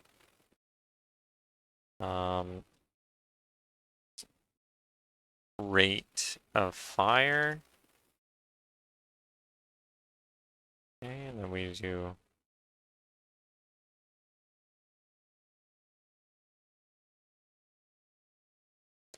actually public. I have to do a public game object, correct? Right? Actually, maybe I don't need to do that.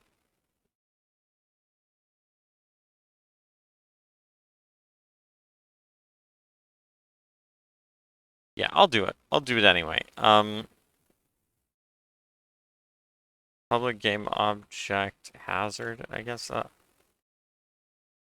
You know what? Falling blocks. Falling blocks. So then we do falling blocks.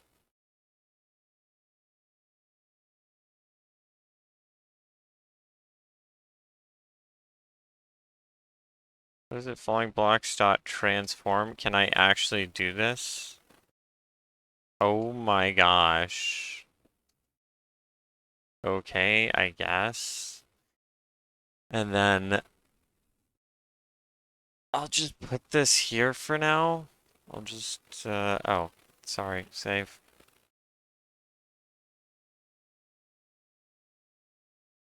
I'll just put that there. And then I do, oh yeah, rate of fire. So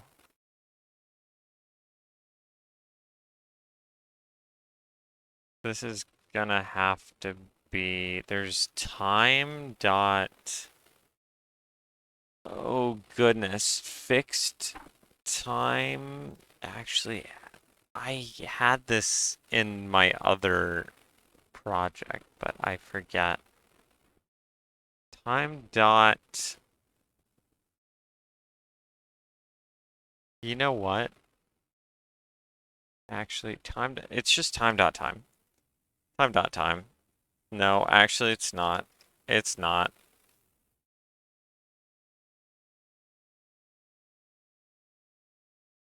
The time at the beginning of this frame. Fixed time? No.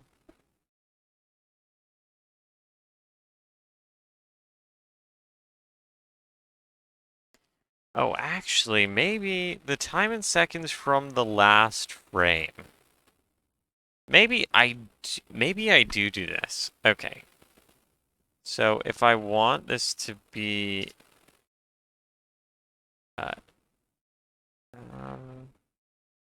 yeah. You know what? I won't make it public yet. I'm just gonna set this equal to like 2 something. And what is this? It is a float. So you know what? I'll just do 1.5 for now.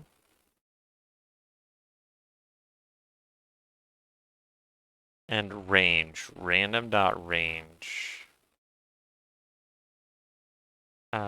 Okay, but then I have to figure out the width, so that's another orthographic thing. Okay, so I'll just do camera width. Float.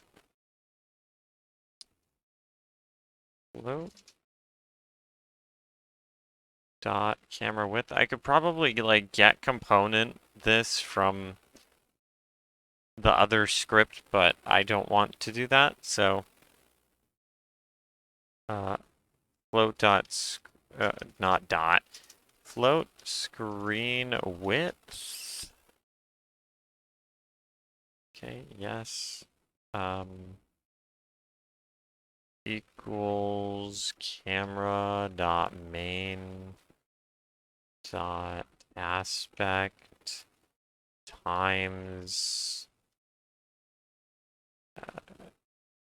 camera dot main dot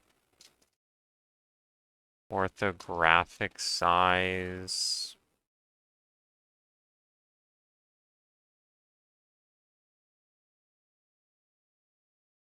And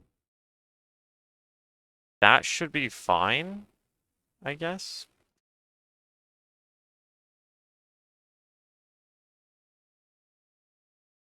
And this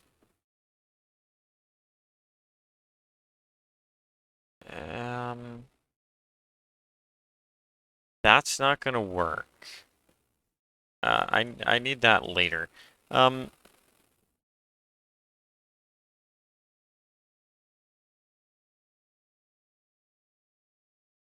So rate of fire. I have to do something with rate of fire. Oh, and also I forgot. I have to put a rigid body on this. I have to put a 2D rigid body on this.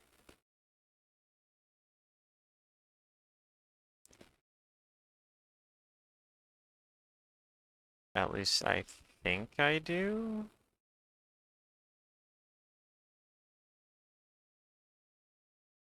Oh. Never mind.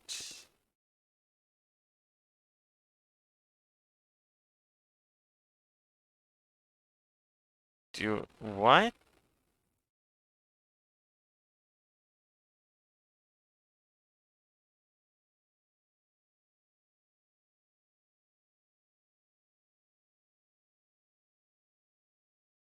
Setting the parent of a transform which resides in a prefab asset is disabled to prevent data corruption.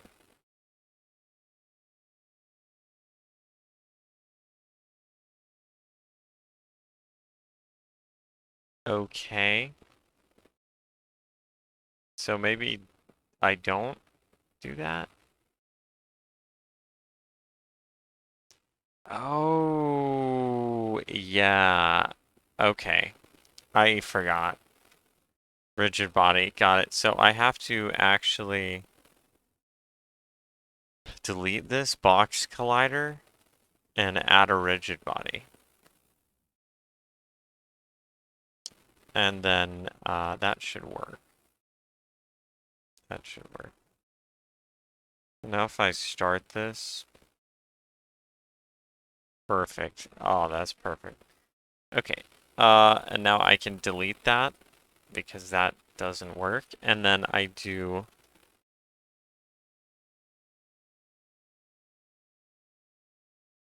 you'd set the spawn object, which would be a clone, set that parent to transform. Yes, correct. I was gonna do that. I was gonna do that. So let me just do I do game object?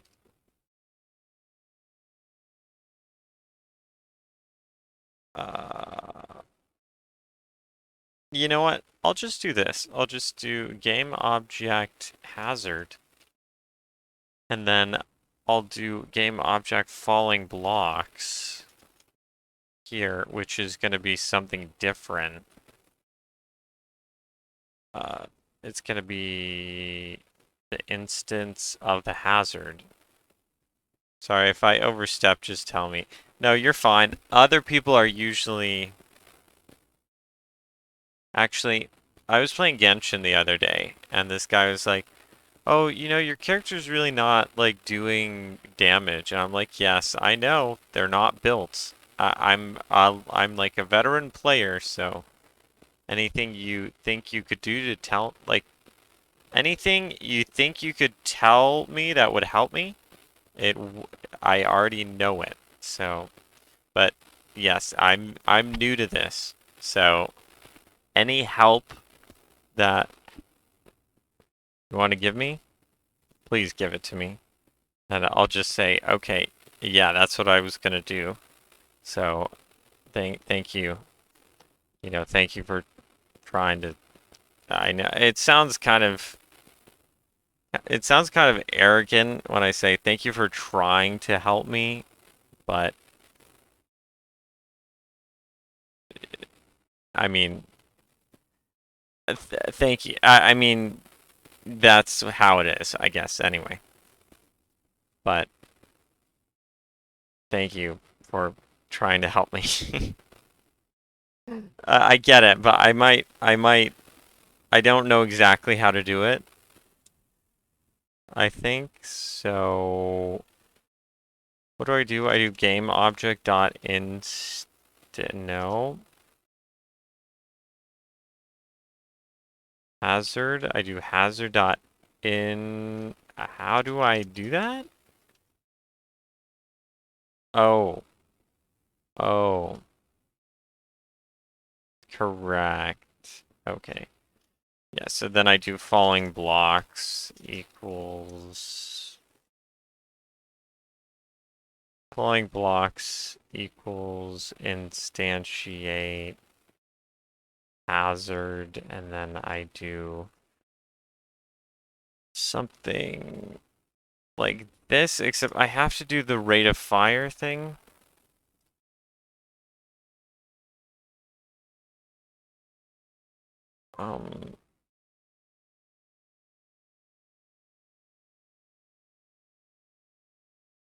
But okay, so this is just gonna loop. This update method is just gonna loop. So I can just do. Have you gotten into while loops yet? Oh yeah, I mean, I've taken a Java course, and Java is the closest thing to C# without being Java, like the closest language. So I know all that stuff. I need to probably brush up on like arrays and array lists. So that's like at some point I'll do that. But I mean, I don't know if I need to make a falling blocks array just to keep all of the blocks like stored in a variable somewhere. But I think that's unnecessary. But yeah, while loops, for loops, I got that whole thing. I may not have it in the mind like all the time. So if there is a point at which I could do something better, yes, please tell me. Right, I meant to use a while loop for a timer for spawning the blocks. Yes. I'm thinking I don't need a while loop. Like, if I do this, what do I do? I do rate of fire minus equals time dot delta time. And then I do if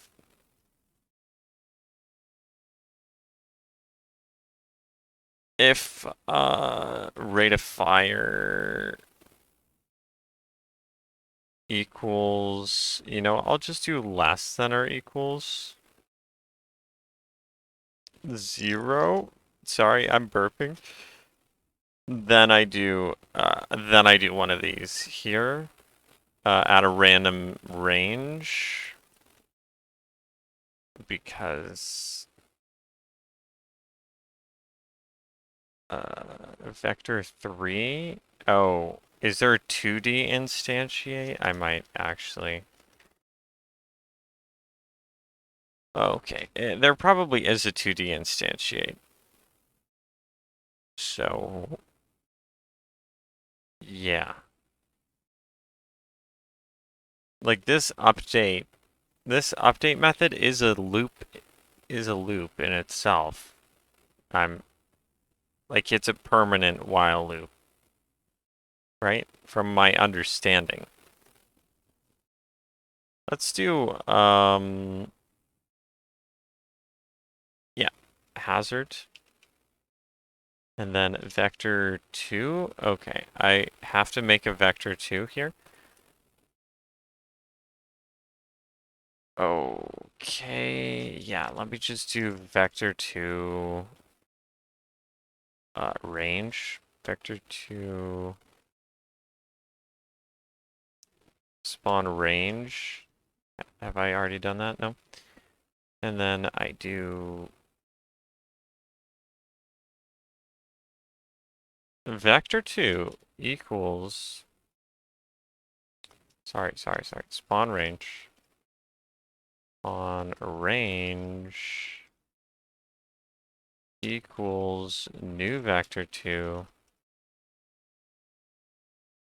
with random dot range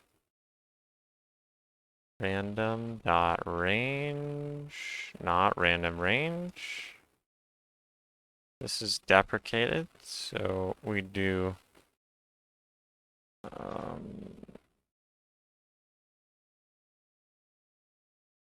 and then the y actually is going to be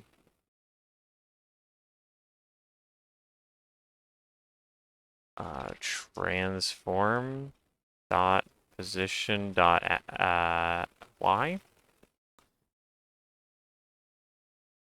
And then this is, oh yeah. Okay, so this is, I think I'm doing this correctly. I think this is gonna work. Screen width, this is negative screen width, positive screen width. I'll just put a space there just for fun. And then this is spawn range. Oh. Oops, sorry. Actually, can I just do that?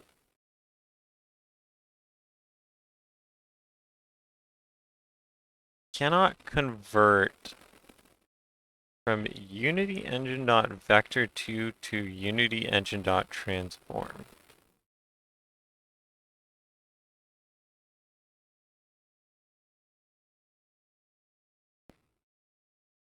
I really hope I don't need a vector 3 here.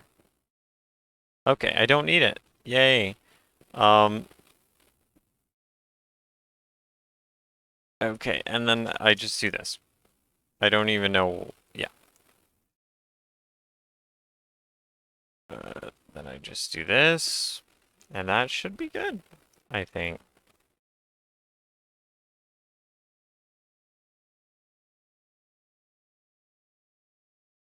And then this can just go back here. right? And then actually, does this go inside or is that fine? Okay, and then also inside this, I need to do rate of fire is equal to 1.5 F. I'd put it in the if. Okay. If something messes up, I can always change it back. Otherwise, it's setting the parent every frame. You're right. You're right.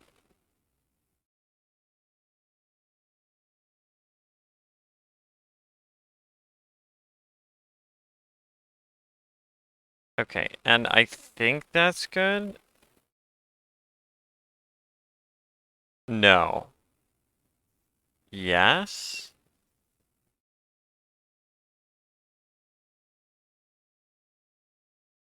Yes.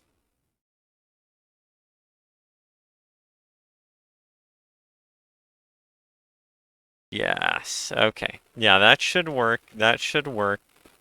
Let's see. Are there any... Okay. Get underscore main is not allowed to be called from a modern behavior constructor. Call it in awake or start instead. Okay. Yep. All right. I'll do it. Wait, what? Got it. Okay, so this. I do this. Yep. Fair enough. But now I can't use this. I double click that error message.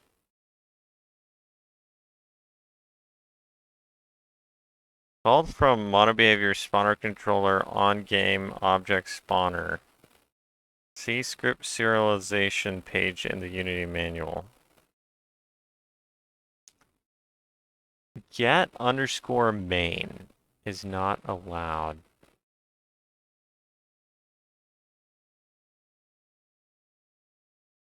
Should be called. Okay, but now these are not here. Because I have to do this. Okay. Spawner position. Yes. Okay. Yep. That makes sense. That makes sense. Okay. Okay. That's good, I think. Yay! Now let's see what happens.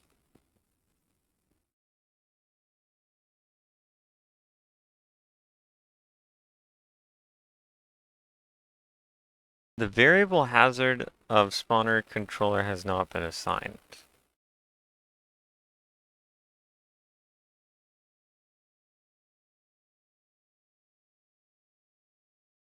Oh, okay, because I reset it. I reset it. Alright. Alright. Let's see if it works. Oh, yes. Oh, that's so good. That is actually quite slow, so... Oh, one more thing. Whoops, one more thing. One more thing.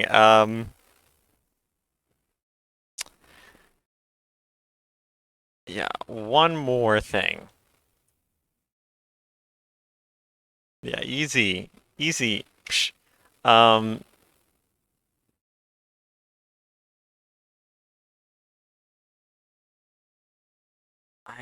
okay. I think I know how to do this. If Yes. Okay. If falling blocks dot transform dot y is less than what? Position dot y. What a mouthful. Is less than let's see. Oh, so now I need screen height.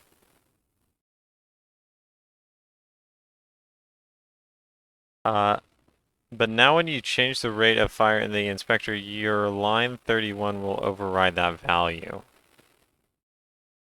Correct. Correct. That's true.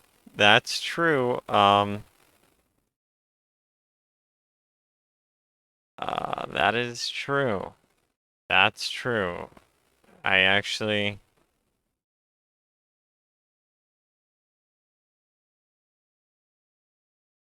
don't know how to don't really know how to change that.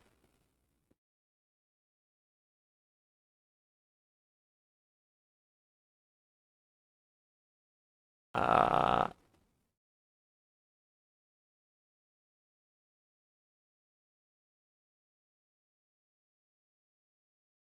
huh. I actually don't. That's the only reason I mentioned a while loop. Okay.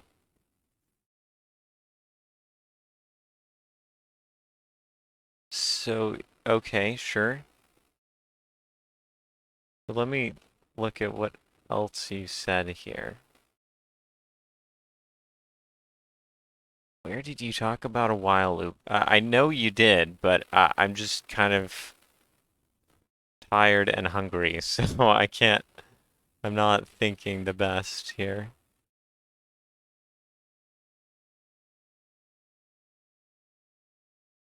Have you gotten into while loops yet?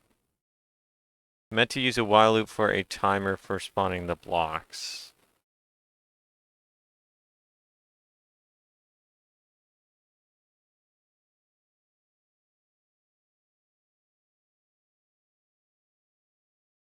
Okay. Yeah, I actually don't know how to do it, even using a while loop. I mean, it should be effectively the same thing.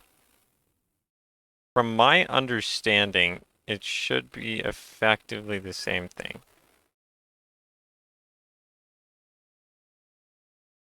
Or, okay. Oh, because you're saying, like, while time dot time.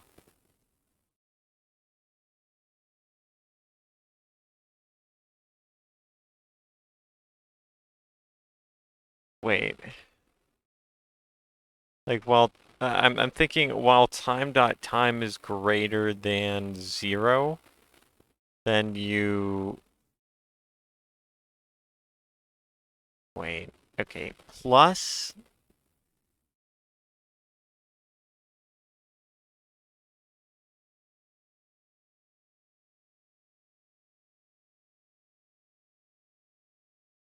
Oh, okay. So I'm thinking, yeah, while time dot time is greater than 0 and what is it?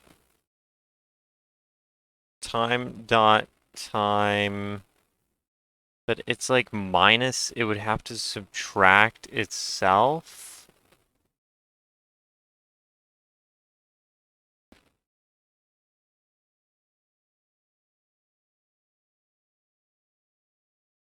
Okay, okay. You could just do a float time equals 0 if time greater than rate of fire.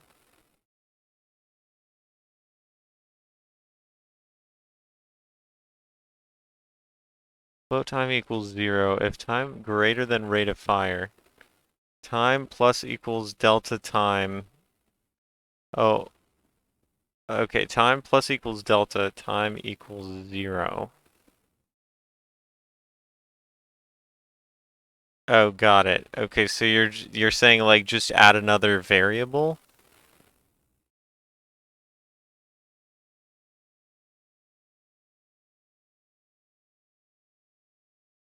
Just add another variable so that it doesn't. Okay. All right.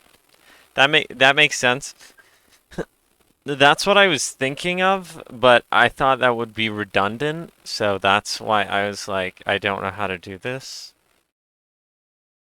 Because I'm like, okay, wait, so rate of fire, how do I make it equal itself? And I'm like, I could just add another variable, but wouldn't that be redundant? Right? You get what I'm saying? Because I could just do with the rate of fire itself. I mean, yeah, I could just okay. Okay. Yeah, fair. Fair. I could just do yeah, rate of fire here and then uh yeah, and then I could just do like fire time. Correct. Okay. You're right. You're right.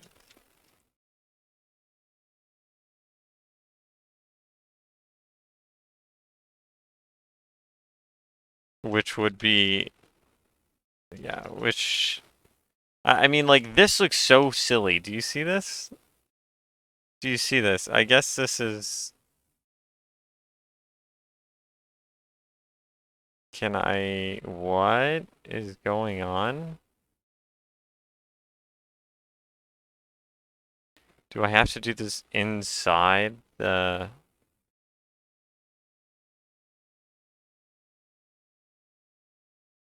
I guess I do. Okay, never mind.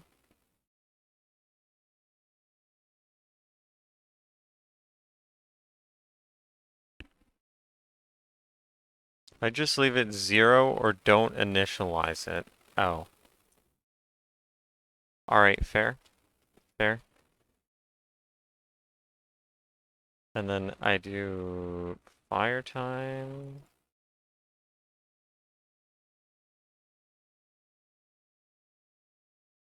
Actually, what? I guess, do I do it here then? Fire time equals rate of fire? And then I do fire time, and then fire time, fire time, fire time. Got it. Bang. Bang. Okay. That should be good, I guess, right?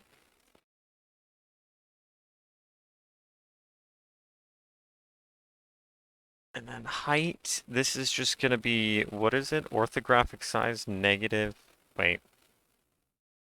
You can't call main, okay, so,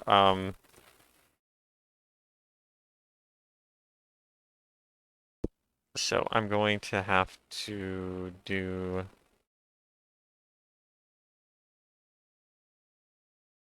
I don't care. It honestly doesn't care. It doesn't matter like which order I put these in, but screen height equals, whoopsie. All right, float. I don't want to do that. Screen height. I do screen height, camera dot main dot orthographic size. And then I do negative. Oh, actually.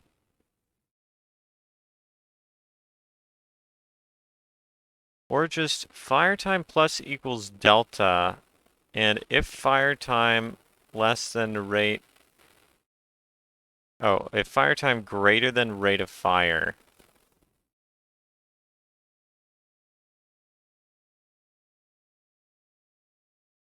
Fire time plus equals delta.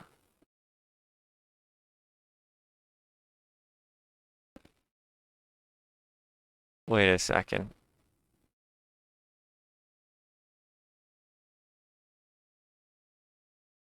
If fire time greater than rate of fire.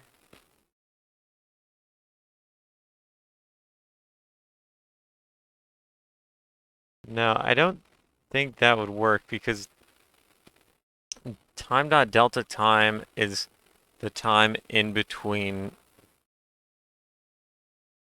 Okay, someone is like that would just. Oh, fire time equals 0. Okay, hold up. Wait. Would that be easier?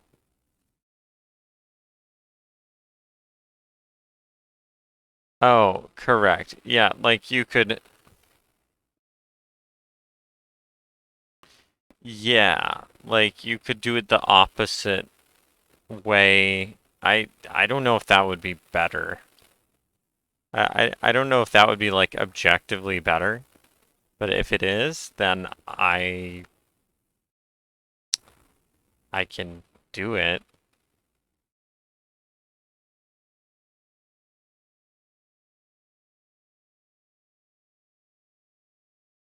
Yeah, I actually don't know which one would be like which one would be better if I do counting up or counting down.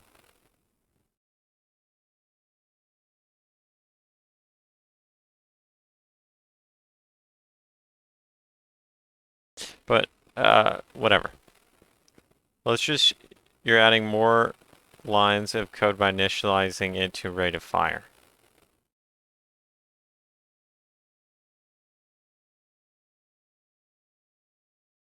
True. True. True, that is correct.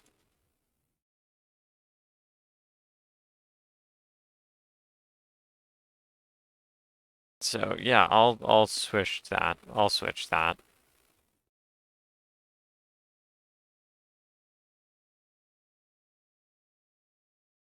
Your way is just fine. Okay.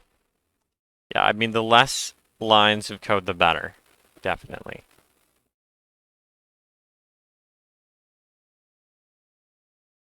And actually, I don't want this to be screen height. I want this to be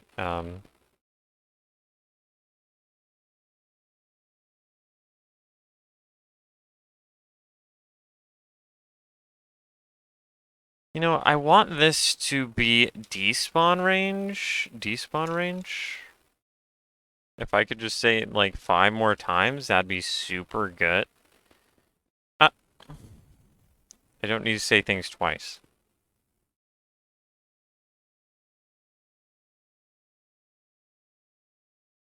But then we do this 0f. And this falling blocks dot transform dot. Okay, this is y if it's less than despawn range. Destroy. Okay, destroy and then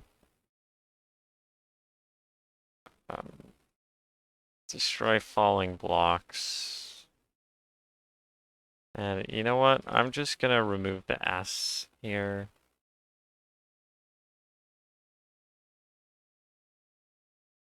Because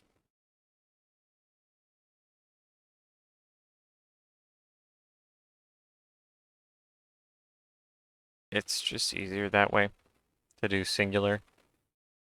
Okay.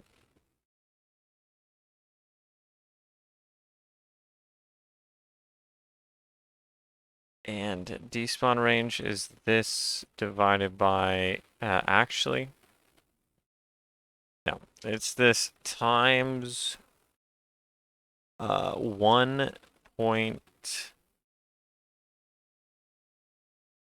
you know, that one's times 1.5. Why not?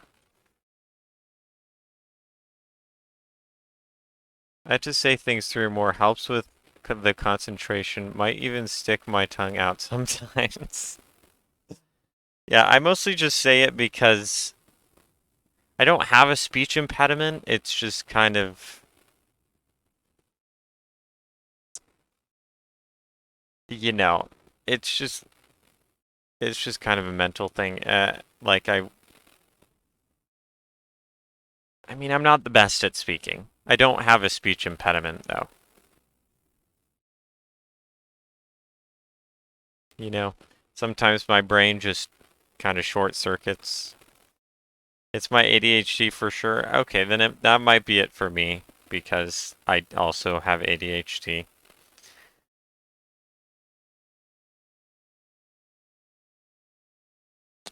So despawn range. Actually, I could just do negative this.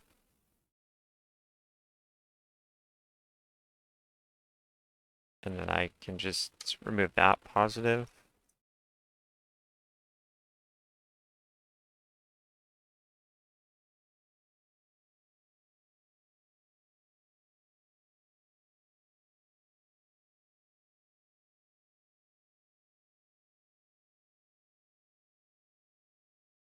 And that should be good, actually.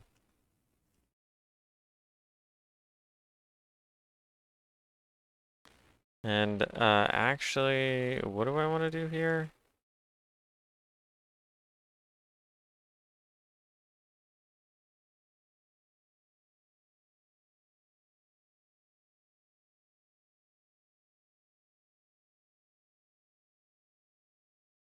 So actually, does that matter? Yes, it does. Yes, it does. Oh, or doesn't. No, I guess it doesn't. I guess it doesn't. Okay, cool.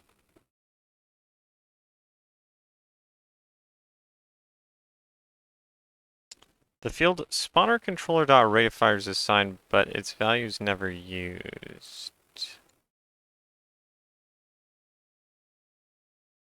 Oh.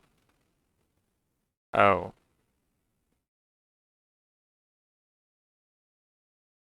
There you go.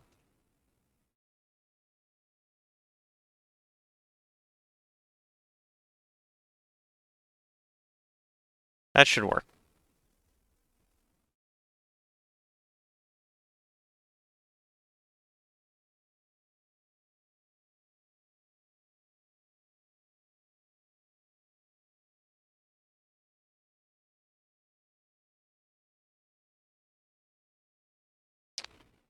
So it's not despawning. Okay, I keep like trying to move with left click. Okay, it's not despawning. So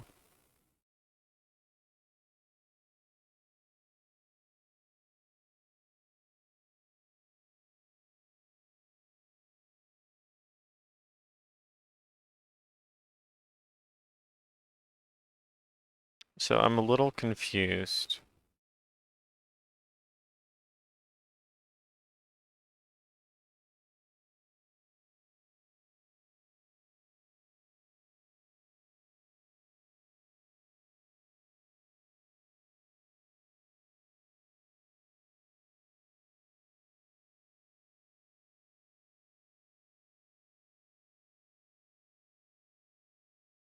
Don't tell me I have to...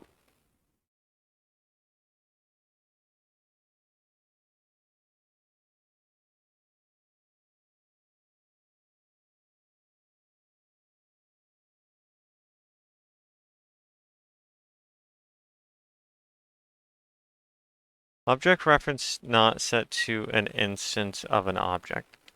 I think that's because the following block is getting overwritten every new spawn. True.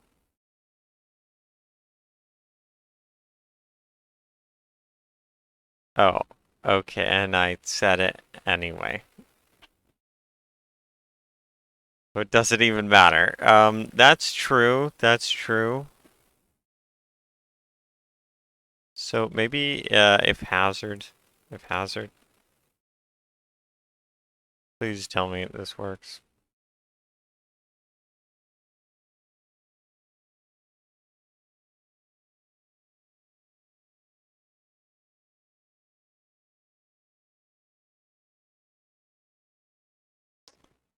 No, it doesn't. Okay, so I actually don't